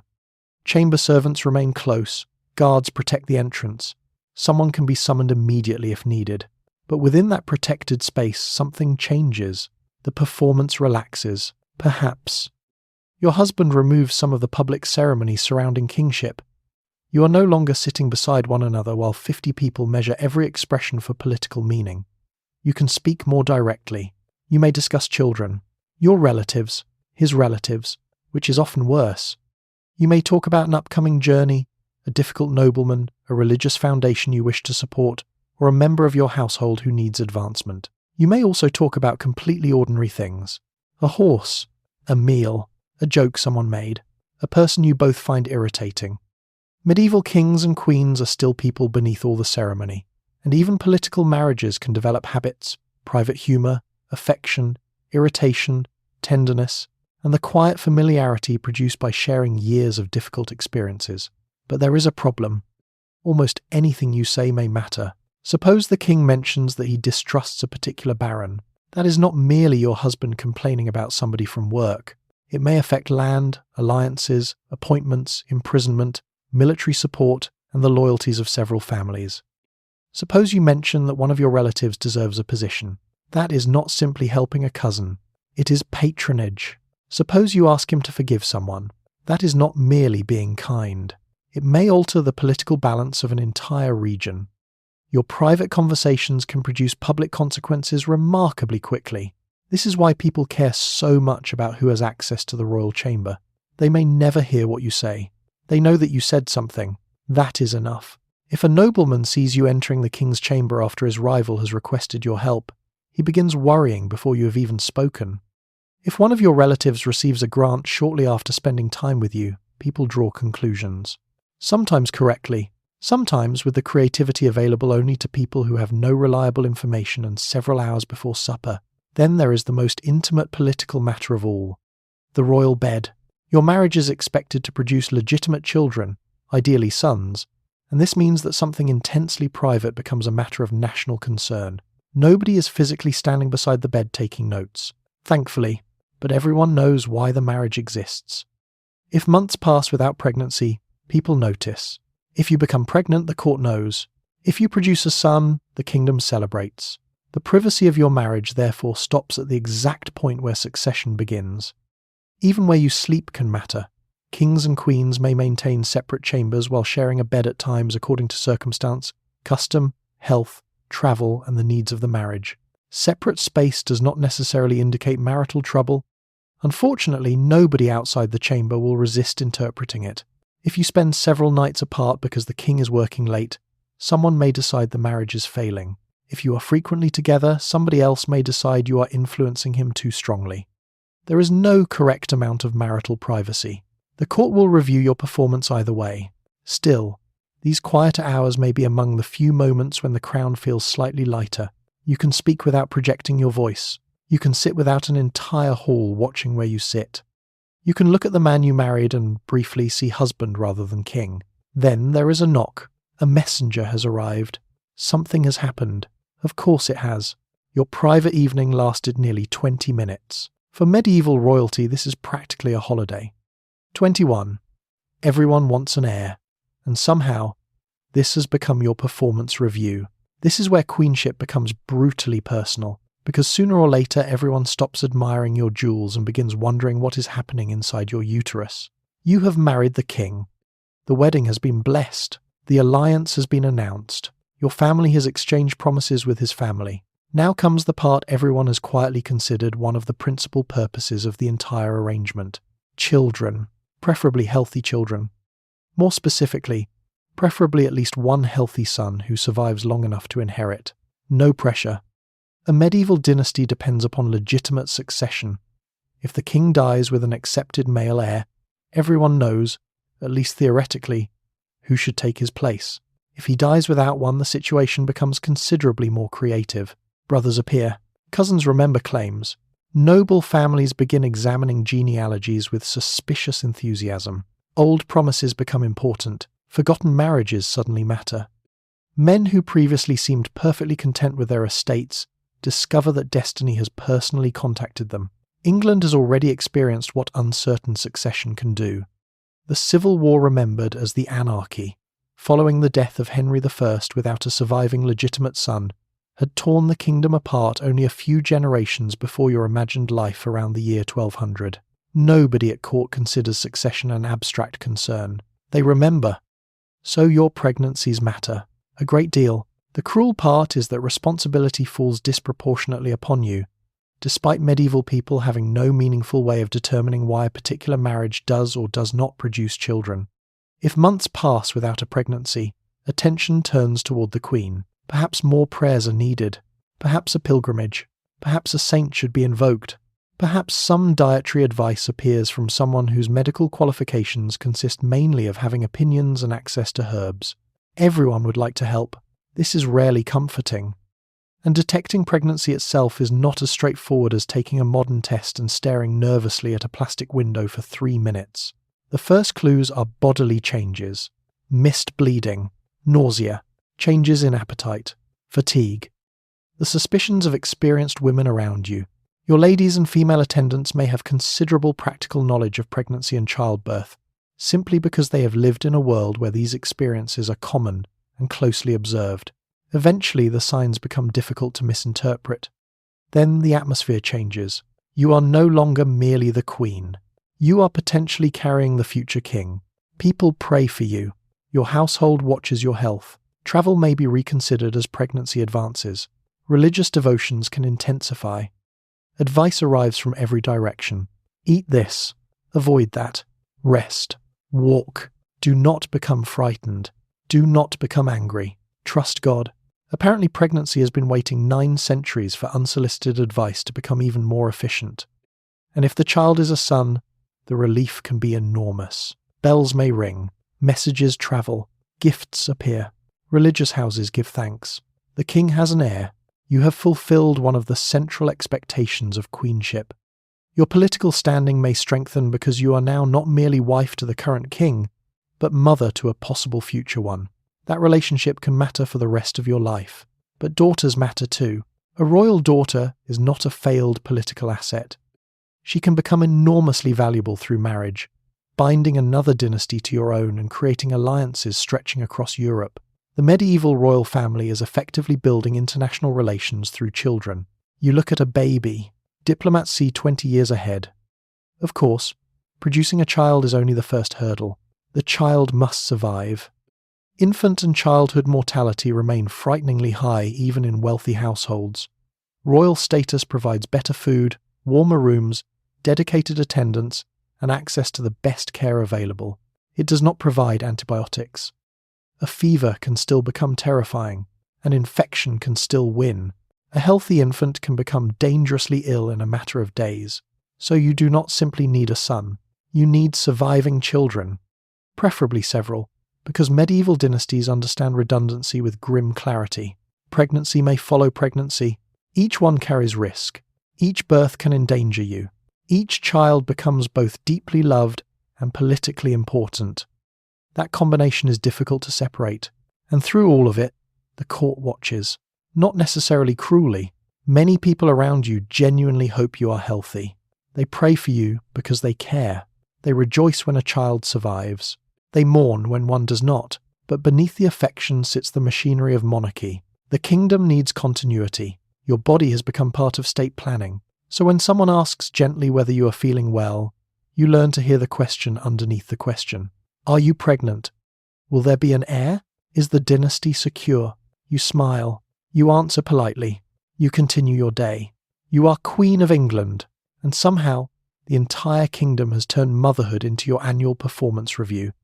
22. Pregnancy turns the castle into a 9-month committee meeting. If you do become pregnant, the news does not remain yours for very long. At first, there may only be suspicion, a missed monthly bleeding, a change in appetite, nausea, fatigue. Perhaps your ladies notice before you are prepared to say anything aloud. Perhaps an experienced woman in your household begins looking at you with the calm confidence of someone who has seen this several times before. Then the possibility becomes harder to ignore, and suddenly the entire castle develops an interest in whether you have slept well. This is not because everyone has become unusually caring. Although some of them genuinely are, it is because you may be carrying the next King of England. From that moment onward, your body becomes a matter of household concern, dynastic planning, prayer, medical speculation, and relentless advice. Everyone knows something. Your ladies know what their mothers told them. Older women know what happened during their own pregnancies. Clerics know which saints should be invoked. Physicians know theories. Midwives know experience. Your relatives know several things that worked perfectly for a cousin 20 years ago, and therefore must obviously apply to you. You are surrounded by medieval experts. None of them has an ultrasound machine. Diet receives immediate attention. You must eat enough, but not foolishly. Certain foods may be considered strengthening. Others are regarded with suspicion according to medical theory, season, temperament, and whichever authority happens to be speaking most confidently. You may be encouraged to take gentle exercise. Not too much. Rest. But not excessively. Avoid fright. Avoid anger. Avoid unpleasant sights. Remain cheerful, because apparently pregnancy becomes much easier once everyone instructs you to stop having emotions. Your religious life also intensifies. Prayers are said for you. Masses may be requested. Offerings can be made. You may seek the protection of particular saints associated with women, childbirth, or safe delivery. The Virgin Mary becomes especially important as the supreme model of motherhood. This faith is not decorative. You live in a world where pregnancy is genuinely dangerous and where everyone understands, even without modern statistics, that some women do not survive childbirth. Prayer therefore carries weight. As the months pass, your routine may change. Long journeys become less attractive. And royal journeys were not especially attractive to begin with. Imagine several hours on horseback or in a jolting conveyance while pregnant, travelling over roads that consider mud an architectural material. At some point, even the royal household may decide that perhaps the Queen does not need to experience every pothole in England. Your clothing adjusts. Your attendants become more watchful. The King may become more attentive, particularly if no secure heir yet exists. His counsellors certainly become interested. They may not discuss your pregnancy directly with you, but they are thinking about it. Everyone is thinking about it. If the child is a son, succession becomes stronger. If it is a daughter, another marriage alliance may eventually be created. If something goes wrong, the political consequences can be serious. So the castle waits. Your movements are observed. Your health is discussed. Any illness produces immediate concern. A headache becomes noteworthy. A fever becomes alarming. A day without appetite acquires political significance. You have somehow managed to turn indigestion into government business. As your pregnancy advances, preparations for birth begin. Suitable chambers must be ready. Linens are gathered. Experienced women are identified. Necessary supplies are prepared. People who may be required during labour need to remain close. Religious objects may be kept nearby for comfort and protection. The atmosphere becomes increasingly careful and increasingly crowded. You may want peace. The household wants contingency planning. Your ladies discuss timing. Servants prepare rooms. Clerics pray. Officials quietly calculate what the birth may mean. Relatives send messages. The King waits. You wait. Everybody waits. The most private process imaginable has become a national project conducted inside your abdomen. Still, there may be quieter moments. You sit near the fire with only a few trusted women. A hand rests over the growing child. For a moment, there are no barons, no succession plans, no negotiations, no questions about whether England will have an heir. There is only you, and the small movement inside you. Then someone enters to ask how you are feeling. Of course they do. You are 7 months pregnant. The castle has been in a meeting about it since breakfast. 23. Childbirth is where royal wealth meets medieval medicine and both become nervous. Then comes childbirth, and every advantage you possess suddenly discovers its limits. You have the best room available. You have clean linen. You have attendants. You have experienced women around you. You have food, warmth, servants, prayers, religious objects, and access to whatever medical knowledge money and status can provide. You are also about to give birth in the year 1200. There is no anaesthetic, no blood transfusion, no antibiotics, no reliable surgical rescue if something goes badly wrong. Royal wealth has brought everything it possibly can to the edge of the bed. Medicine is standing beside it looking concerned. As labour begins, the room becomes primarily a female space. Experienced attendants, women who have given birth themselves, and women skilled in assisting childbirth take control of the practical work. By the 13th century, recognisable midwifery roles are becoming clearer in the surviving evidence, but much of childbirth knowledge still passes through experience rather than formal medical institutions. This matters because experience is extremely valuable. An older woman who has attended dozens of births may know how labour usually progresses, when something appears wrong, how to support you physically, how to position you more comfortably, and how to keep everyone else in the room from becoming useless. The king, meanwhile, is generally not standing beside you offering encouragement. This may be one of medieval custom's better decisions. He waits elsewhere, possibly praying, possibly pacing, definitely receiving updates. Inside your chamber, privacy changes again. The queen, whose body was carefully covered, dressed, veiled, and presented all day, is now surrounded by women managing the most intimate physical event of her life. Modesty has not disappeared. Necessity has simply outranked it. You may labour in bed, standing, kneeling, supported by attendants, or using whatever position experienced women believe will help. Medieval childbirth is not universally conducted flat on the back simply because later paintings make beds easier to illustrate. The room is kept warm. Perhaps too warm. Candles burn. People move quietly. Prayers are spoken. Relics, holy objects, written charms, or devotional items may provide comfort depending on the household and local religious practice. Nobody considers this irrational. God is real to everyone in the room. So is death. That combination concentrates the mind. Pain becomes the centre of everything. There is little anyone can do to remove it. Herbal preparations may be offered. Wine may provide some relief. Comfort, massage, position, warmth, and reassurance can help. But there is no moment when somebody says they are going to numb the lower half of your body and asks you to count backwards. You experience childbirth, all of it. And if labour proceeds normally, the accumulated practical knowledge of the women around you can be remarkably effective. The problem begins when labour does not proceed normally. A child may be badly positioned. Labour may continue far too long. Bleeding may become severe. Fever may follow. The placenta may not deliver properly. An obstruction may occur that modern surgery could resolve quickly. Your attendants recognise danger. Their ability to stop it is another matter. Male physicians or surgeons may sometimes become involved in severe complications, particularly in wealthy households. But around the year 1200, obstetric medicine has very limited interventions available. Surgical delivery of a living mother is not a routine rescue procedure. Caesarean sections belong overwhelmingly to circumstances in which the mother is already dead or believed beyond saving, sometimes in an attempt to baptize or recover the child, so everyone hopes the birth remains ordinary. Ordinary is excellent. Ordinary is the goal. Eventually, perhaps after many exhausting hours, there is a change in the room. The child arrives. For one terrible moment, everyone listens. Then comes crying.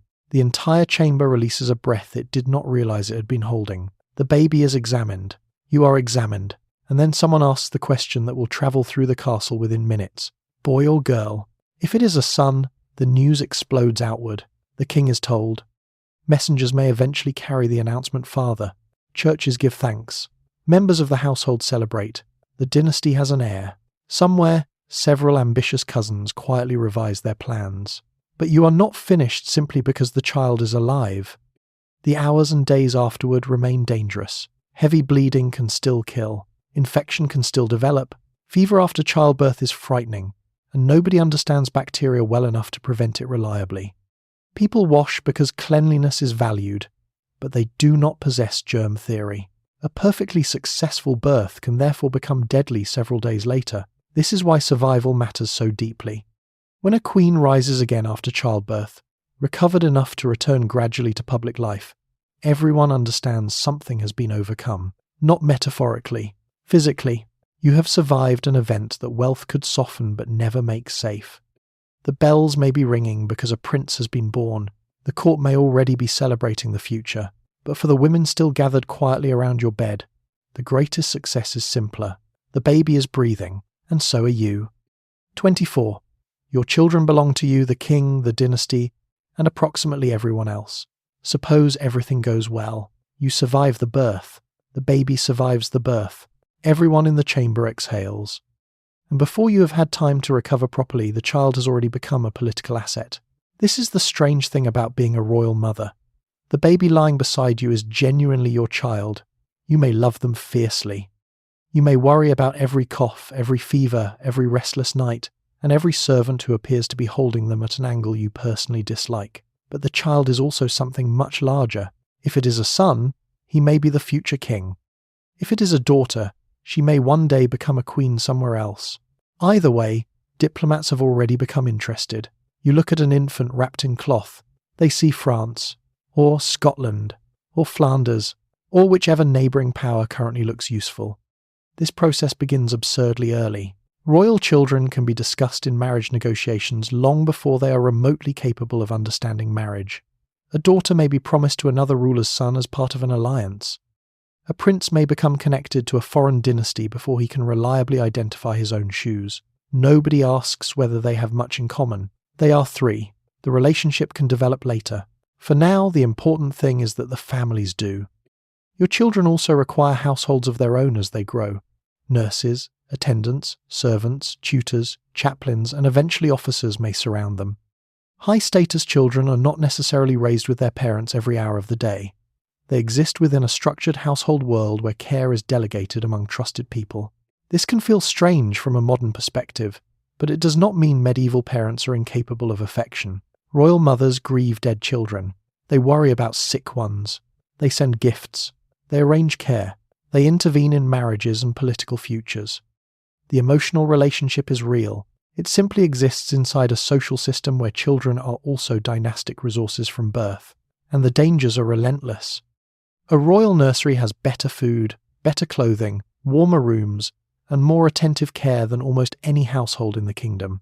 It still exists in the year 1200. A fever can become serious quickly. Diarrheal illness can be deadly.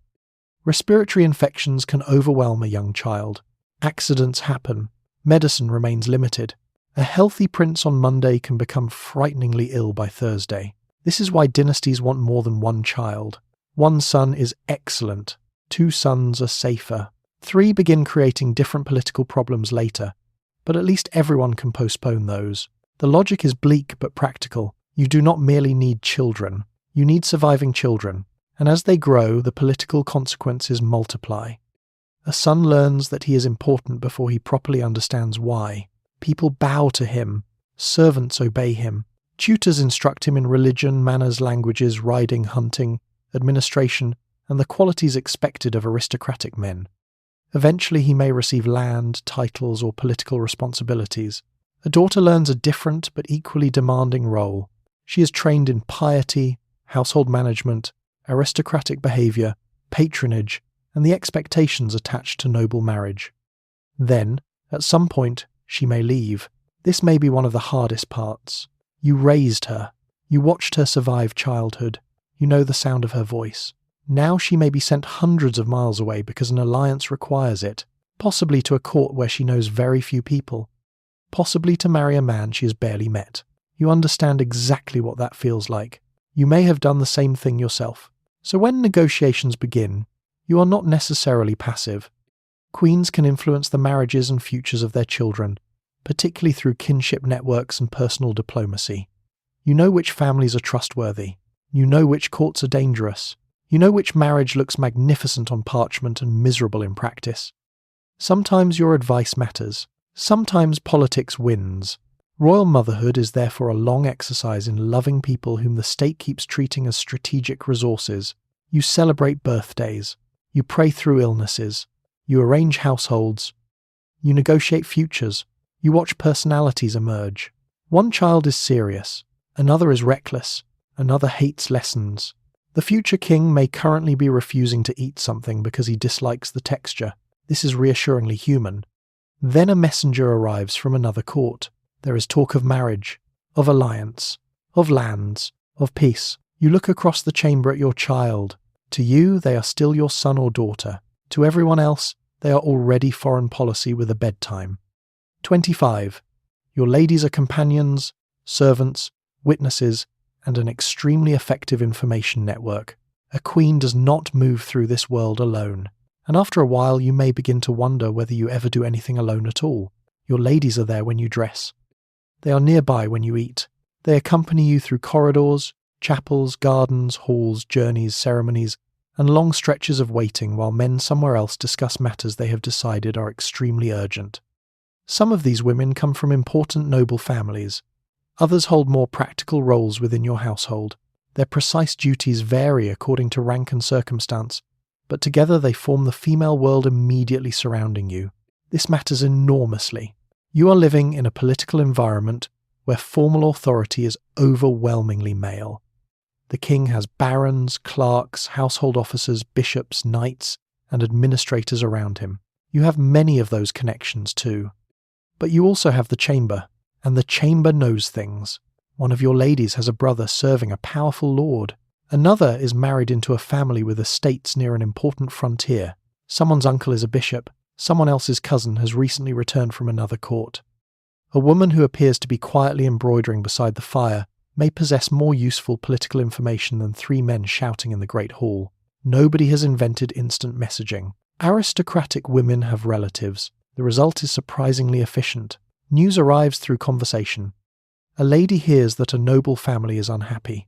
Another knows that a proposed marriage is failing. Someone mentions that her husband's neighbour has been gathering armed men. Another has heard that the king's official in a particular county is becoming deeply unpopular. None of this necessarily arrives as a formal report. It emerges while hair is being arranged, while cloth is folded, while people sew, while you sit near the fire after Mass. Medieval information networks are often personal because medieval politics itself is personal. And women participate in them constantly. Your ladies also make life bearable. This point is easy to lose when discussing queens as political institutions. You are still a person. You become bored. You become tired. You miss home. You become irritated by people. You occasionally need to complain about your husband without initiating a diplomatic incident. Trusted companions matter. Some women may have travelled with you from your homeland, and therefore remember the person you were before England turned you into a queen. Others become close over years spent sharing journeys, pregnancies, illnesses, celebrations, grief, and the repetitive domestic intimacy of court life. You laugh together. You pray together. You sew. You listen to music. You exchange stories. Someone imitates an especially pompous courtier after he leaves the room. You try not to laugh. You fail. For 5 minutes, monarchy becomes survivable again. But friendship around a queen is never entirely free from politics. If you favour one woman, people notice. If she receives gifts, people notice. If her relatives suddenly gain access to you, people become extremely interested. If her brother receives an appointment 6 months later, the entire court quietly reconstructs every conversation she has had in your chamber since Easter. Perhaps you simply like her. This explanation will be regarded as suspiciously naive. Your ladies are also witnesses. They know your habits. They know whether you are healthy. They know when you and the king have quarrelled. They know when you are pregnant before most of the kingdom does. They may know which petitioners you receive privately and which letters make you uneasy. This means trust matters. A disloyal servant is inconvenient. A disloyal intimate is dangerous. So you learn whom you can speak freely around, who repeats things, who exaggerates, who tells you unpleasant truths, who tells you whatever they think you want to hear. That last category is especially dangerous around royalty. Eventually you develop your own internal map of the chamber. This woman is loyal. That one is ambitious. This one knows everyone. That one knows everything. Another knows nothing but tells stories so well that she remains indispensable. Together, they form something far more important than decoration around the queen. They are companionship, household labour, family connection, memory, political access, and information. You sit among them while the fire settles lower and conversation moves, apparently harmlessly, from clothing to marriages to someone's cousin in Normandy. By the end of it, you know 3 things the king probably does not. You have not held a council. No official report has been delivered. Nobody has called it intelligence gathering. You have simply spent the afternoon with your ladies. Medieval politics can be remarkably efficient when everyone pretends they are only sewing. 26. Hunting is your relaxing outdoor activity. If you ignore everything about hunting, you may occasionally escape the stone rooms for recreation, which sounds wonderful until somebody brings you a horse. Hunting is one of the great aristocratic pleasures of medieval life, and royal households take it very seriously. Forests, parks, hunting grounds, dogs, horses, falcons, servants, gamekeepers, and specialist attendants all exist partly to allow wealthy people to spend several hours outdoors pursuing animals that were previously having an entirely satisfactory morning. For you, this can genuinely be enjoyable. After days inside smoky chambers, crowded halls, chapels, meetings, meals, petitions, and conversations in which somebody wants land from somebody else, the open countryside feels enormous. The air moves, trees replace stone, you can see the horizon. Nobody is currently asking you to settle an inheritance dispute. Then 15 riders appear behind you. You have not escaped the court. You have taken it outside. As queen, you may ride and participate in hunting according to your skill, health, preference, and circumstances. Elite medieval women are not universally confined indoors doing embroidery while men disappear into the woods.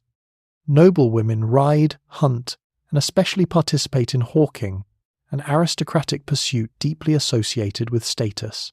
This requires training. You do not simply climb onto a horse in several layers of expensive clothing and hope the animal understands monarchy. You have likely learned to ride from youth. The saddle, tack, and riding arrangements available to elite women vary across the medieval period, and the later rigid side saddle associated with fashionable ladies belongs to a different world. Around 1200, women can ride astride, particularly when practical movement matters. This is fortunate. Medieval roads have already demonstrated what happens when practicality is ignored. Your horse is valuable, well cared for, and selected because losing the queen into a hedge would create unnecessary paperwork. Around you ride nobles, attendants, huntsmen, servants, and people responsible for the dogs. There may be many dogs. The medieval hunting household has developed dogs into specialized equipment with personalities. Some track, some chase, some help bring game to bay. All of them appear to know something exciting is happening before you do. The noise begins. Horns sound. Huntsmen call. Dogs bark. Horses move beneath their riders. Somewhere ahead, a deer has suddenly discovered that aristocratic leisure is primarily its problem. Royal hunting is not merely exercise. It is status performed across the landscape. Who is permitted to hunt matters, where they are permitted to hunt matters. Forest law reserves particular animals and territories for royal privilege, and the king's forests are not simply areas densely covered in trees.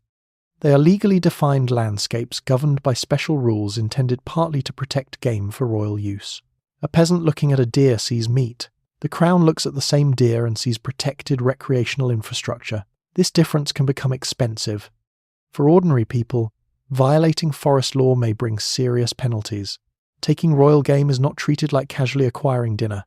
The animals themselves participate in hierarchy without having been consulted. For you, however, the hunt is also social. Riding gives people opportunities to speak outside the formal geometry of the great hall. A nobleman may find himself near the king. A lady may ride beside you. Information passes between people while the entire group pretends its main concern is the location of a stag. Politics follows royalty everywhere. It can apparently keep up on horseback. Hawking offers a more controlled pleasure.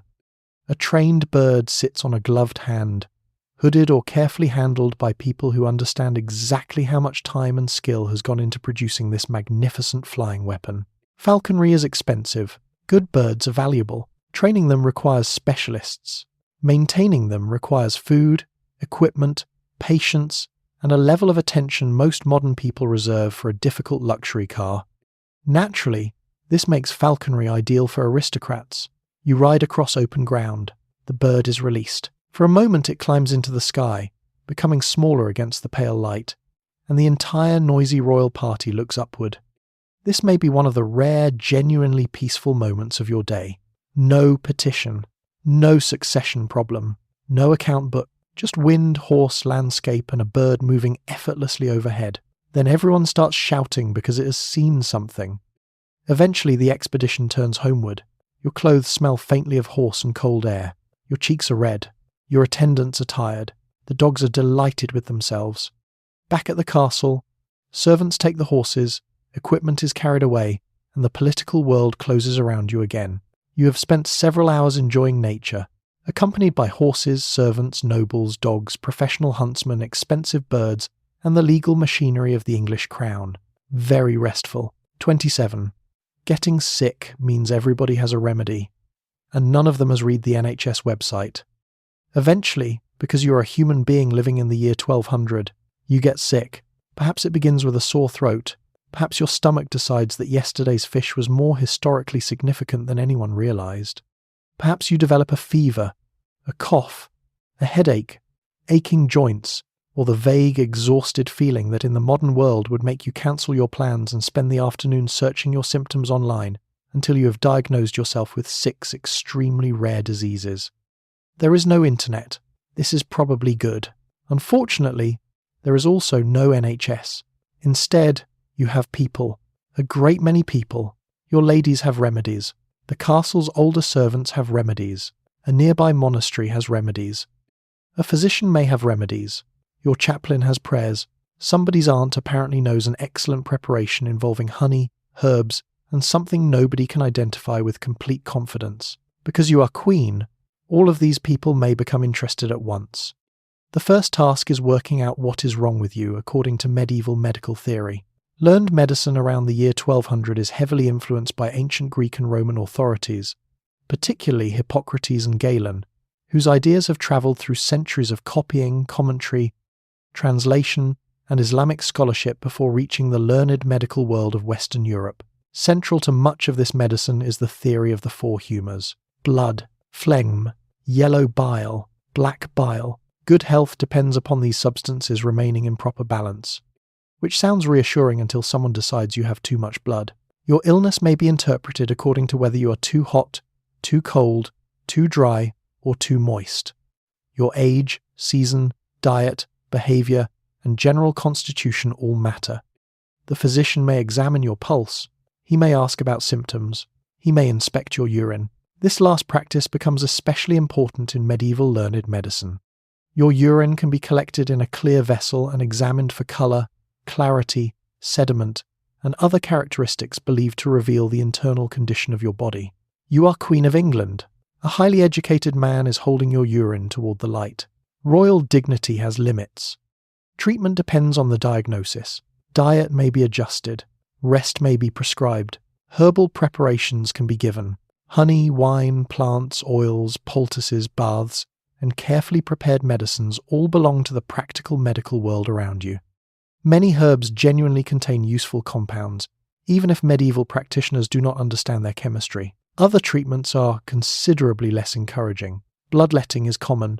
If imbalance is believed to involve excessive blood, opening a vein can seem entirely rational within the medical system. From your perspective, this means you may already feel weak and feverish when somebody decides the obvious solution is to make you slightly more empty. There are also purgatives intended to clear the body. Vomiting may be encouraged.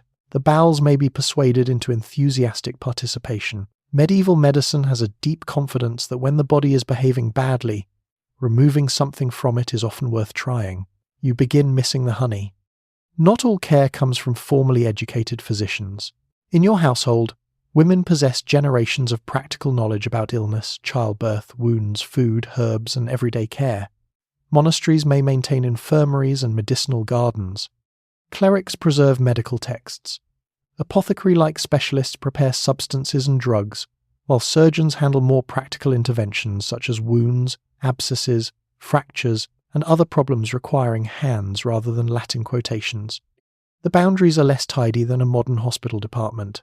Your treatment is essentially multidisciplinary, very multidisciplinary, almost suspiciously multidisciplinary. Religion remains present throughout. If the illness becomes serious, prayers intensify. Masses may be requested. Relics may be brought near. Saints associated with particular illnesses may be invoked. Confession becomes important if everyone begins looking at you in that particular quiet way that suggests they are considering eternity. This does not mean your attendants choose prayer instead of practical medicine. They can do both. The physician examines you. A woman prepares herbs. The chaplain prays. Someone changes the bedding. Another servant keeps the fire going. Everyone contributes what their world understands. And sometimes you recover. Quite often, in fact. Your immune system does a tremendous amount of work while everybody around you takes credit. The fever breaks. Your appetite returns. The physician is pleased. Your ladies are relieved. The chaplain gives thanks. The woman who recommended the honey mixture looks especially satisfied because she knew all along. You sit up slowly. The castle hears that the queen is improving. Life begins returning to normal. You have survived medieval medicine. Fortunately, medieval medicine is equally convinced that it survived you. 28. The garderobe is a royal toilet and architecture has done its best. Now we reach the question everybody has politely avoided. Where does the queen go to the toilet? The answer, reassuringly, is not simply wherever she can find a quiet corner. You are royalty. The castle has made arrangements. These arrangements are called garderobes, privies, latrines, or occasionally simply necessaries, because medieval language has already discovered that giving something a polite name does not improve the experience. A garderobe in a high-status castle may be built directly into the thickness of the wall, connected to your chamber or position nearby. You step through a small doorway into a narrow recess, where a wooden or stone seat sits above a vertical shaft, and beneath that shaft is gravity. That is the entire flushing system. You sit, you finish, everything goes downward. Medieval engineering has completed its portion of the discussion. In some castles, the waste drops directly into a ditch, cesspit, moat, or external chute running down the face of the wall. In others, shafts descend through the masonry to collection areas that require periodic cleaning. This sounds crude. It is crude, but compared with the arrangements available to much of the population, your little stone toilet is luxurious. You have privacy, mostly. You do not necessarily have to leave the building. You do not need to cross a freezing courtyard at night. And the seat is attached to architecture rather than being a portable pot someone slid under the bed. This is genuine progress.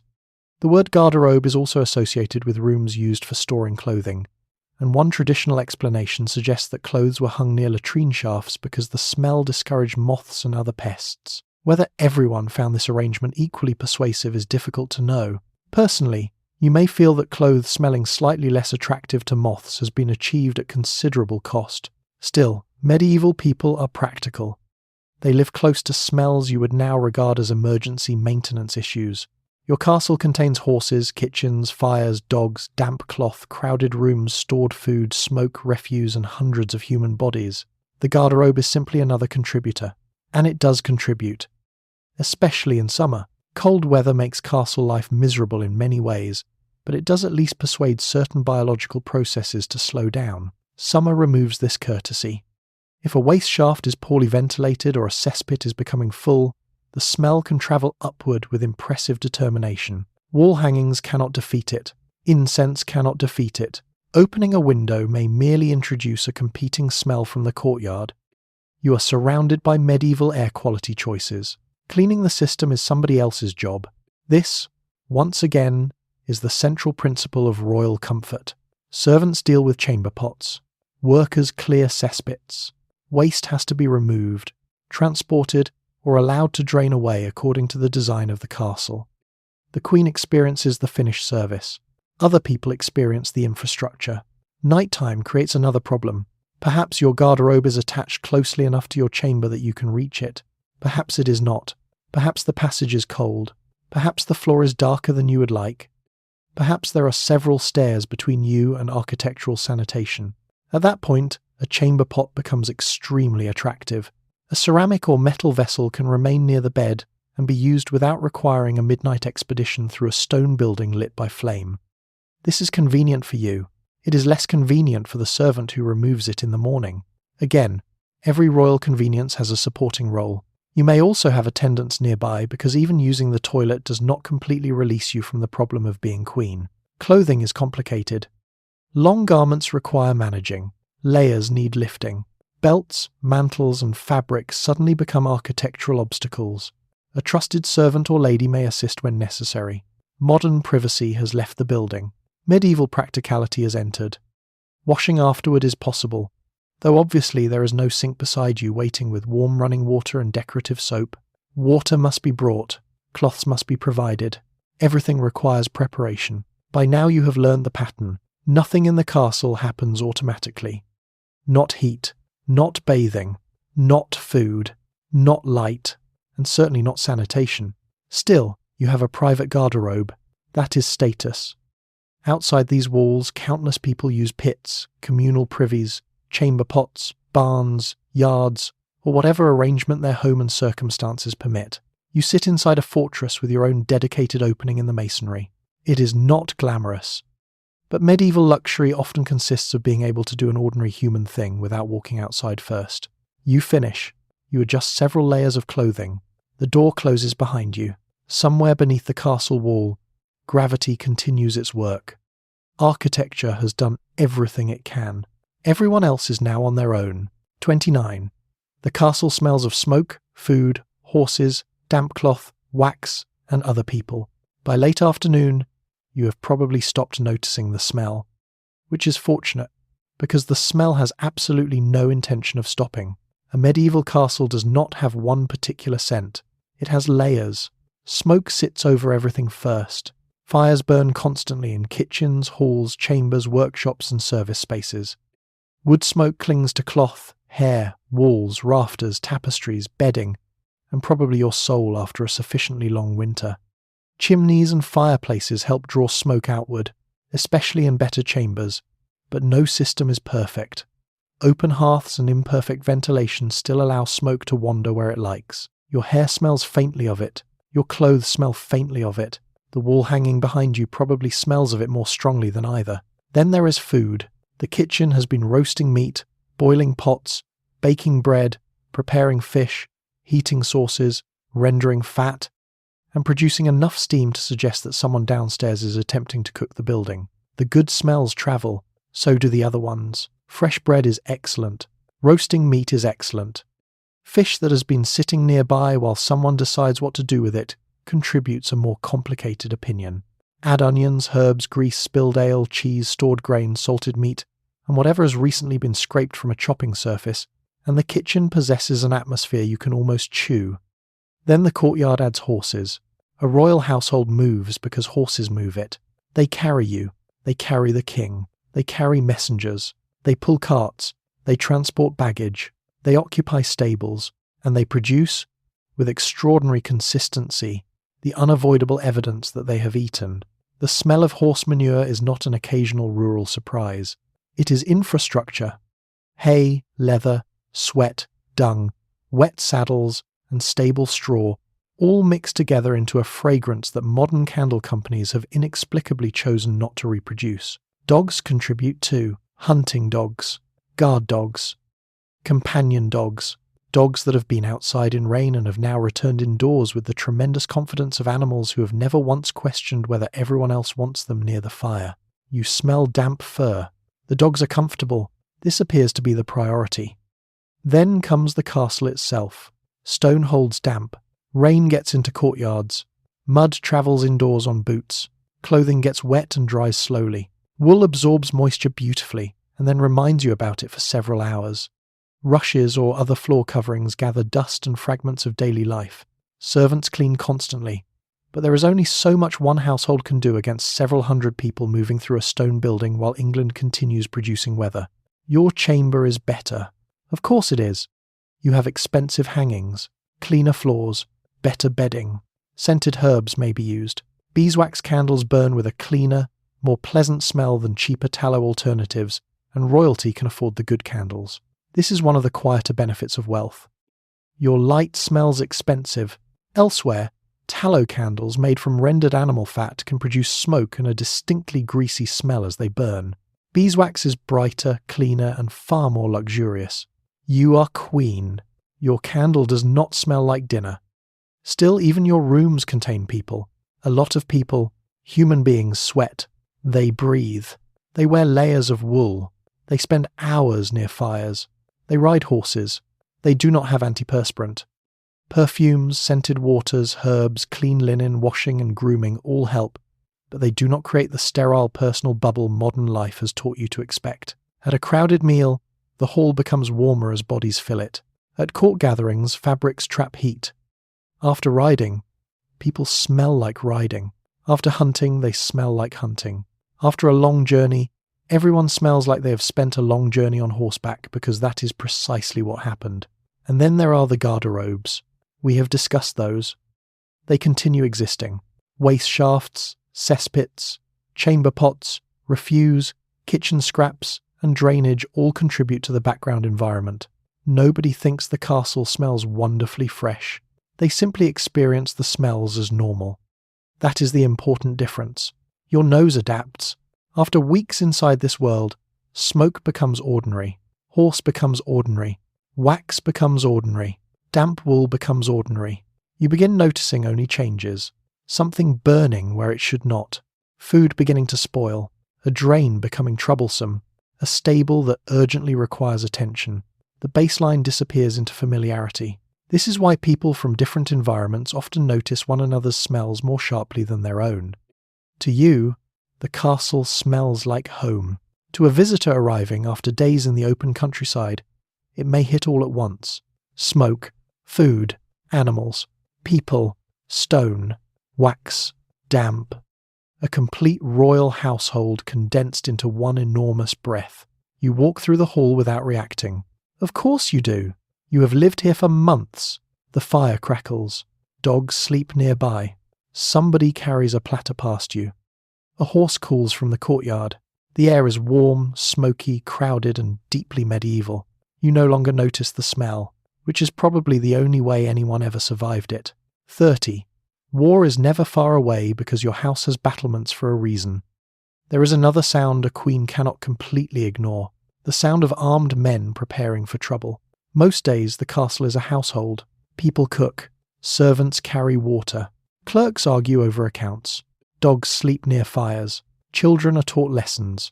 You hear horses in the courtyard and barely think about it. Then something changes. More horses arrive. Messengers come through the gate at speed. Men begin speaking in lower voices. Weapons are moved.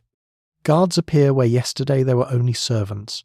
The entire building seems to remember what it was designed to be. Around the year 1200, war is not an abstract event, happening somewhere beyond the horizon while you continue life normally. It can arrive directly at the gate. Kings fight foreign rulers. Kings fight their own nobles. Nobles fight one another. Castles change hands. Territories change allegiance. A dispute that began with a document can eventually involve several hundred men trying to climb a wall. This is why your home has battlements. The crenellations along the top are not decorative medieval branding. They allow defenders to shelter while watching and fighting from the walls. Towers provide height. Gateways are strengthened because entrances are naturally vulnerable. Ditches, walls, and controlled approaches make attacking you inconvenient. Very inconvenient. Ideally fatal. And when political tension grows, all of this becomes suddenly relevant. Your husband may already know war is coming before you do. Letters arrive. Scouts report movements. A baron has refused an order. A castle commander has switched sides. A neighbouring ruler has assembled forces. Somebody who swore loyalty last year has apparently discovered a new interpretation of loyalty. This happens often enough that nobody is entirely shocked. Disappointed, perhaps, but not shocked. The king's household begins changing around the crisis. Knights gather. More horses require feeding. Weapons and armour are inspected. Stores are counted. Food becomes strategic.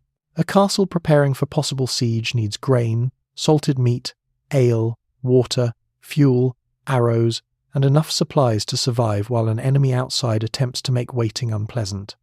Suddenly, the question of whether the well is reliable becomes considerably more interesting. So does the amount of grain in storage.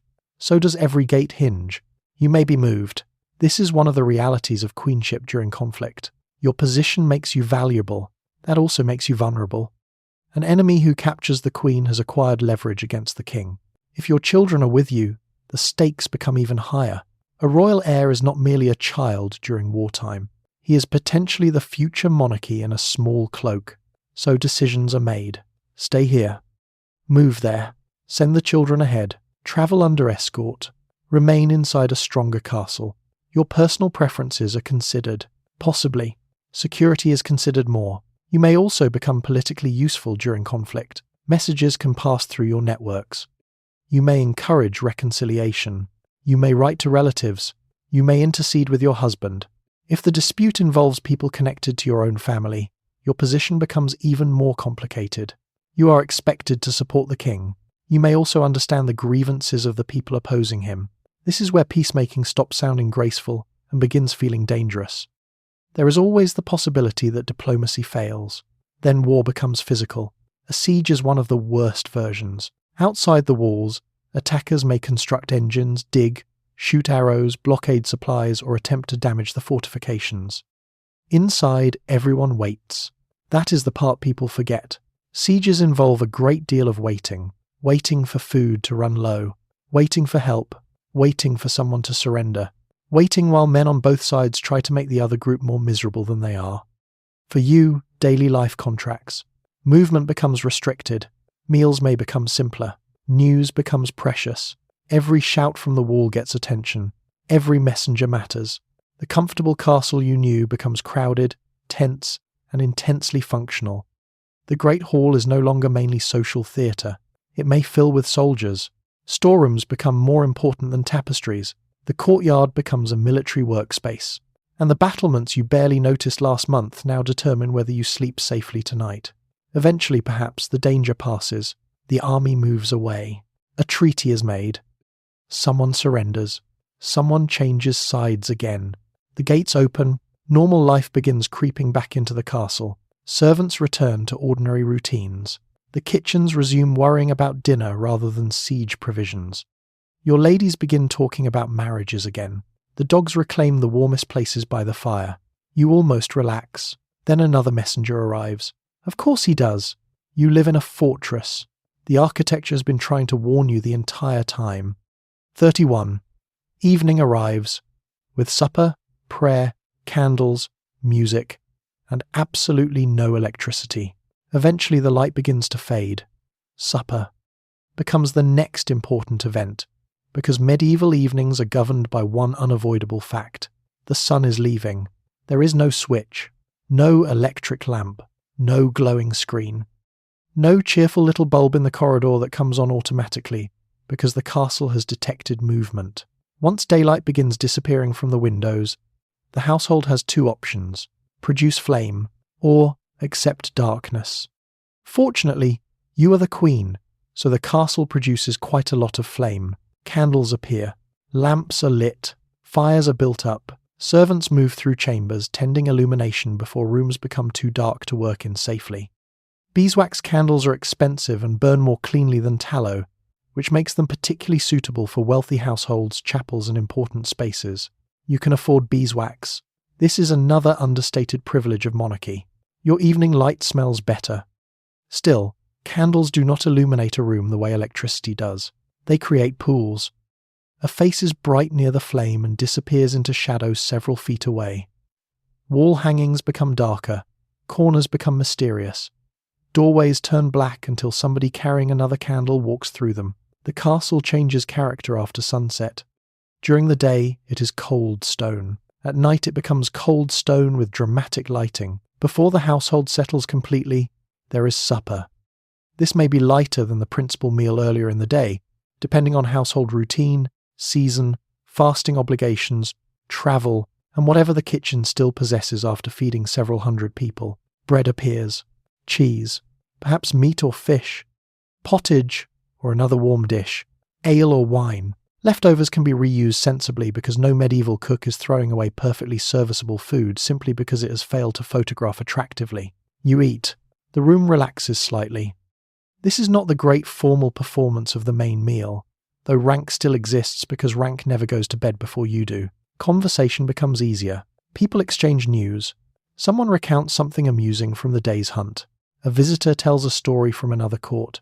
A cleric politely declines to laugh at something and then laughs anyway. This is where entertainment may begin. Music matters enormously in aristocratic life. A harp, fiddle, pipe, voice, or other instrument can fill the hall or chamber without requiring electricity, amplification, or anyone shouting that the speaker is not connecting. Professional musicians and travelling performers may appear in elite households, while members of the court themselves can sing, recite, or tell stories. You may hear a romance about distant heroes, a saint story, a tale of Charlemagne, a song about love, a story about King Arthur, already becoming one of medieval Europe's great reusable entertainment properties. Everyone listens. Perhaps some people sew, perhaps others play simple games. The fire throws moving light across faces. For a moment the castle becomes warm enough to feel almost intimate. Then comes prayer again. The religious day does not end merely because everyone has eaten. Evening devotions, chapel services, private prayer, and preparation for the next liturgical hours shape the close of the day. You may attend prayers with members of the household or withdraw to your chamber for more personal devotion. The candles are shorter now. The air smells of wax and smoke. Outside, darkness has settled completely.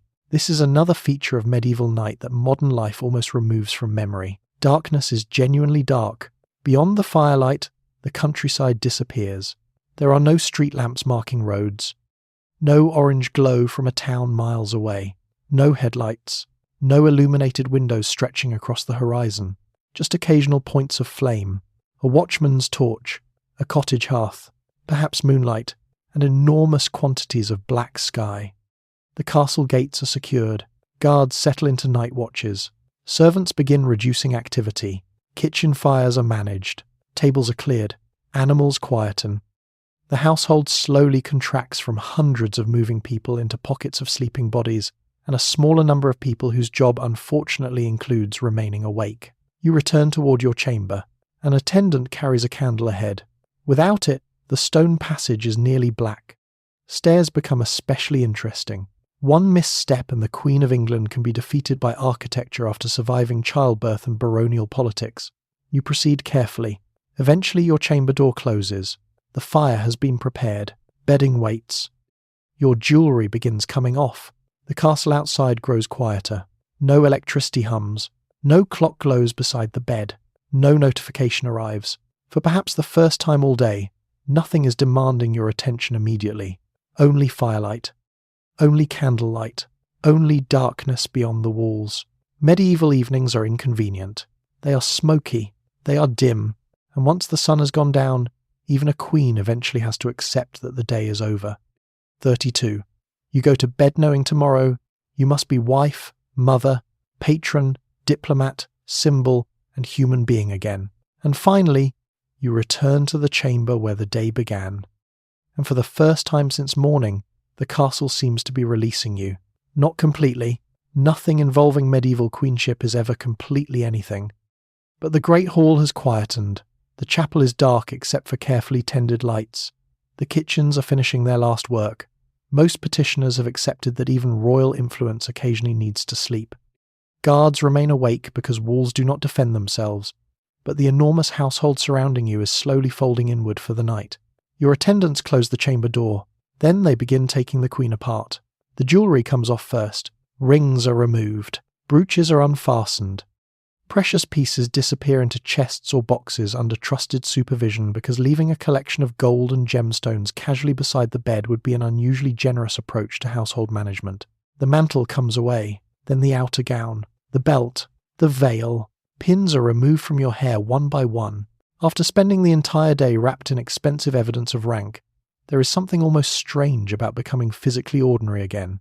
Underneath everything, you are wearing linen. You have hair that needs combing, feet that hurt, shoulders made tired by fabric, possibly a headache created by several hours of listening to men explain why their land dispute is completely different from every other land dispute you heard today. This is the private miracle of bedtime. The kingdom slowly comes off with the clothing. Your attendants may help wash your hands and face again. Water has been brought because water is never simply there. A cloth passes over skin that has spent the day collecting smoke, wax, dust, horsehair, and the general atmospheric contribution of several hundred medieval people. Your hair is loosened and combed. Perhaps you speak quietly with one or two trusted ladies. Perhaps you discuss tomorrow. This is rarely encouraging. There will be mass. There will be correspondence. Someone is arriving. Someone else wants to leave. The king wishes to travel. A noble family requires attention. There is a religious house you promise to support. An official needs an answer. Your child has developed a cough. A messenger may arrive before breakfast because apparently France continues existing overnight. You listen. You nod. Tomorrow begins taking shape while today is still technically happening. Then, eventually, the room empties. Mostly. A servant remains near enough to be summoned. Guards stand beyond the door. Someone will tend the fire if necessary. If you're ill, pregnant, or travelling through politically uncertain territory, the number of nearby people may increase. But compared with the day, this feels almost solitary. You approach the bed. The curtains create a small enclosed space inside the chamber, holding warmth and blocking some of the draught that has spent the previous 12 hours trying to enter every part of the castle. You climb beneath the blankets. The mattress gives beneath you. The fire is low. Candle flames move gently. Outside the walls, England is black. Not dim, black. No streetlights. No distant motorway. No glowing windows from a city beyond the horizon. Only the occasional flame. The moon when it chooses to appear. And darkness stretching over fields, roads, villages, forests, and monasteries. For a few minutes you are allowed to be still, and perhaps this is where the true weight of queenship becomes clearest. You have spent the day as a wife whose marriage helps hold political relationships together, a mother whose children belong partly to the future, a patron expected to reward service, a Christian woman expected to demonstrate charity and piety, a diplomat connected to another dynasty, an intercessor asked to soften royal anger, a symbol required to look controlled even when frightened, exhausted, grieving, irritated, or simply cold. Everyone sees the queen. Very few people are permitted to see the woman who has to perform her, and yet that woman remains. She misses people. She worries. She gets bored. She laughs. She feels jealousy, affection, fear, irritation, pride, loneliness, and relief. She wants her children to be healthy. She wants her husband to listen. She wants the castle to be warmer. She would occasionally like everyone to stop asking her for things. These are not royal desires. They are human ones. And tomorrow morning they will disappear beneath linen, wool, silk, jewellery, ceremony, and expectation once again. The fire settles. The castle becomes quieter. Somewhere outside a guard walks along the wall. Somewhere below a servant is already thinking about tomorrow's breakfast. You close your eyes. For tonight nobody is asking for mercy. Nobody is asking for land. Nobody is asking whether you are pregnant. Nobody is waiting to see which noble family you favour. You are simply lying beneath the covers in a cold stone chamber while the kingdom sleeps around you. Tomorrow you will be queen again. Tonight, for a few hours, being human will have to be enough.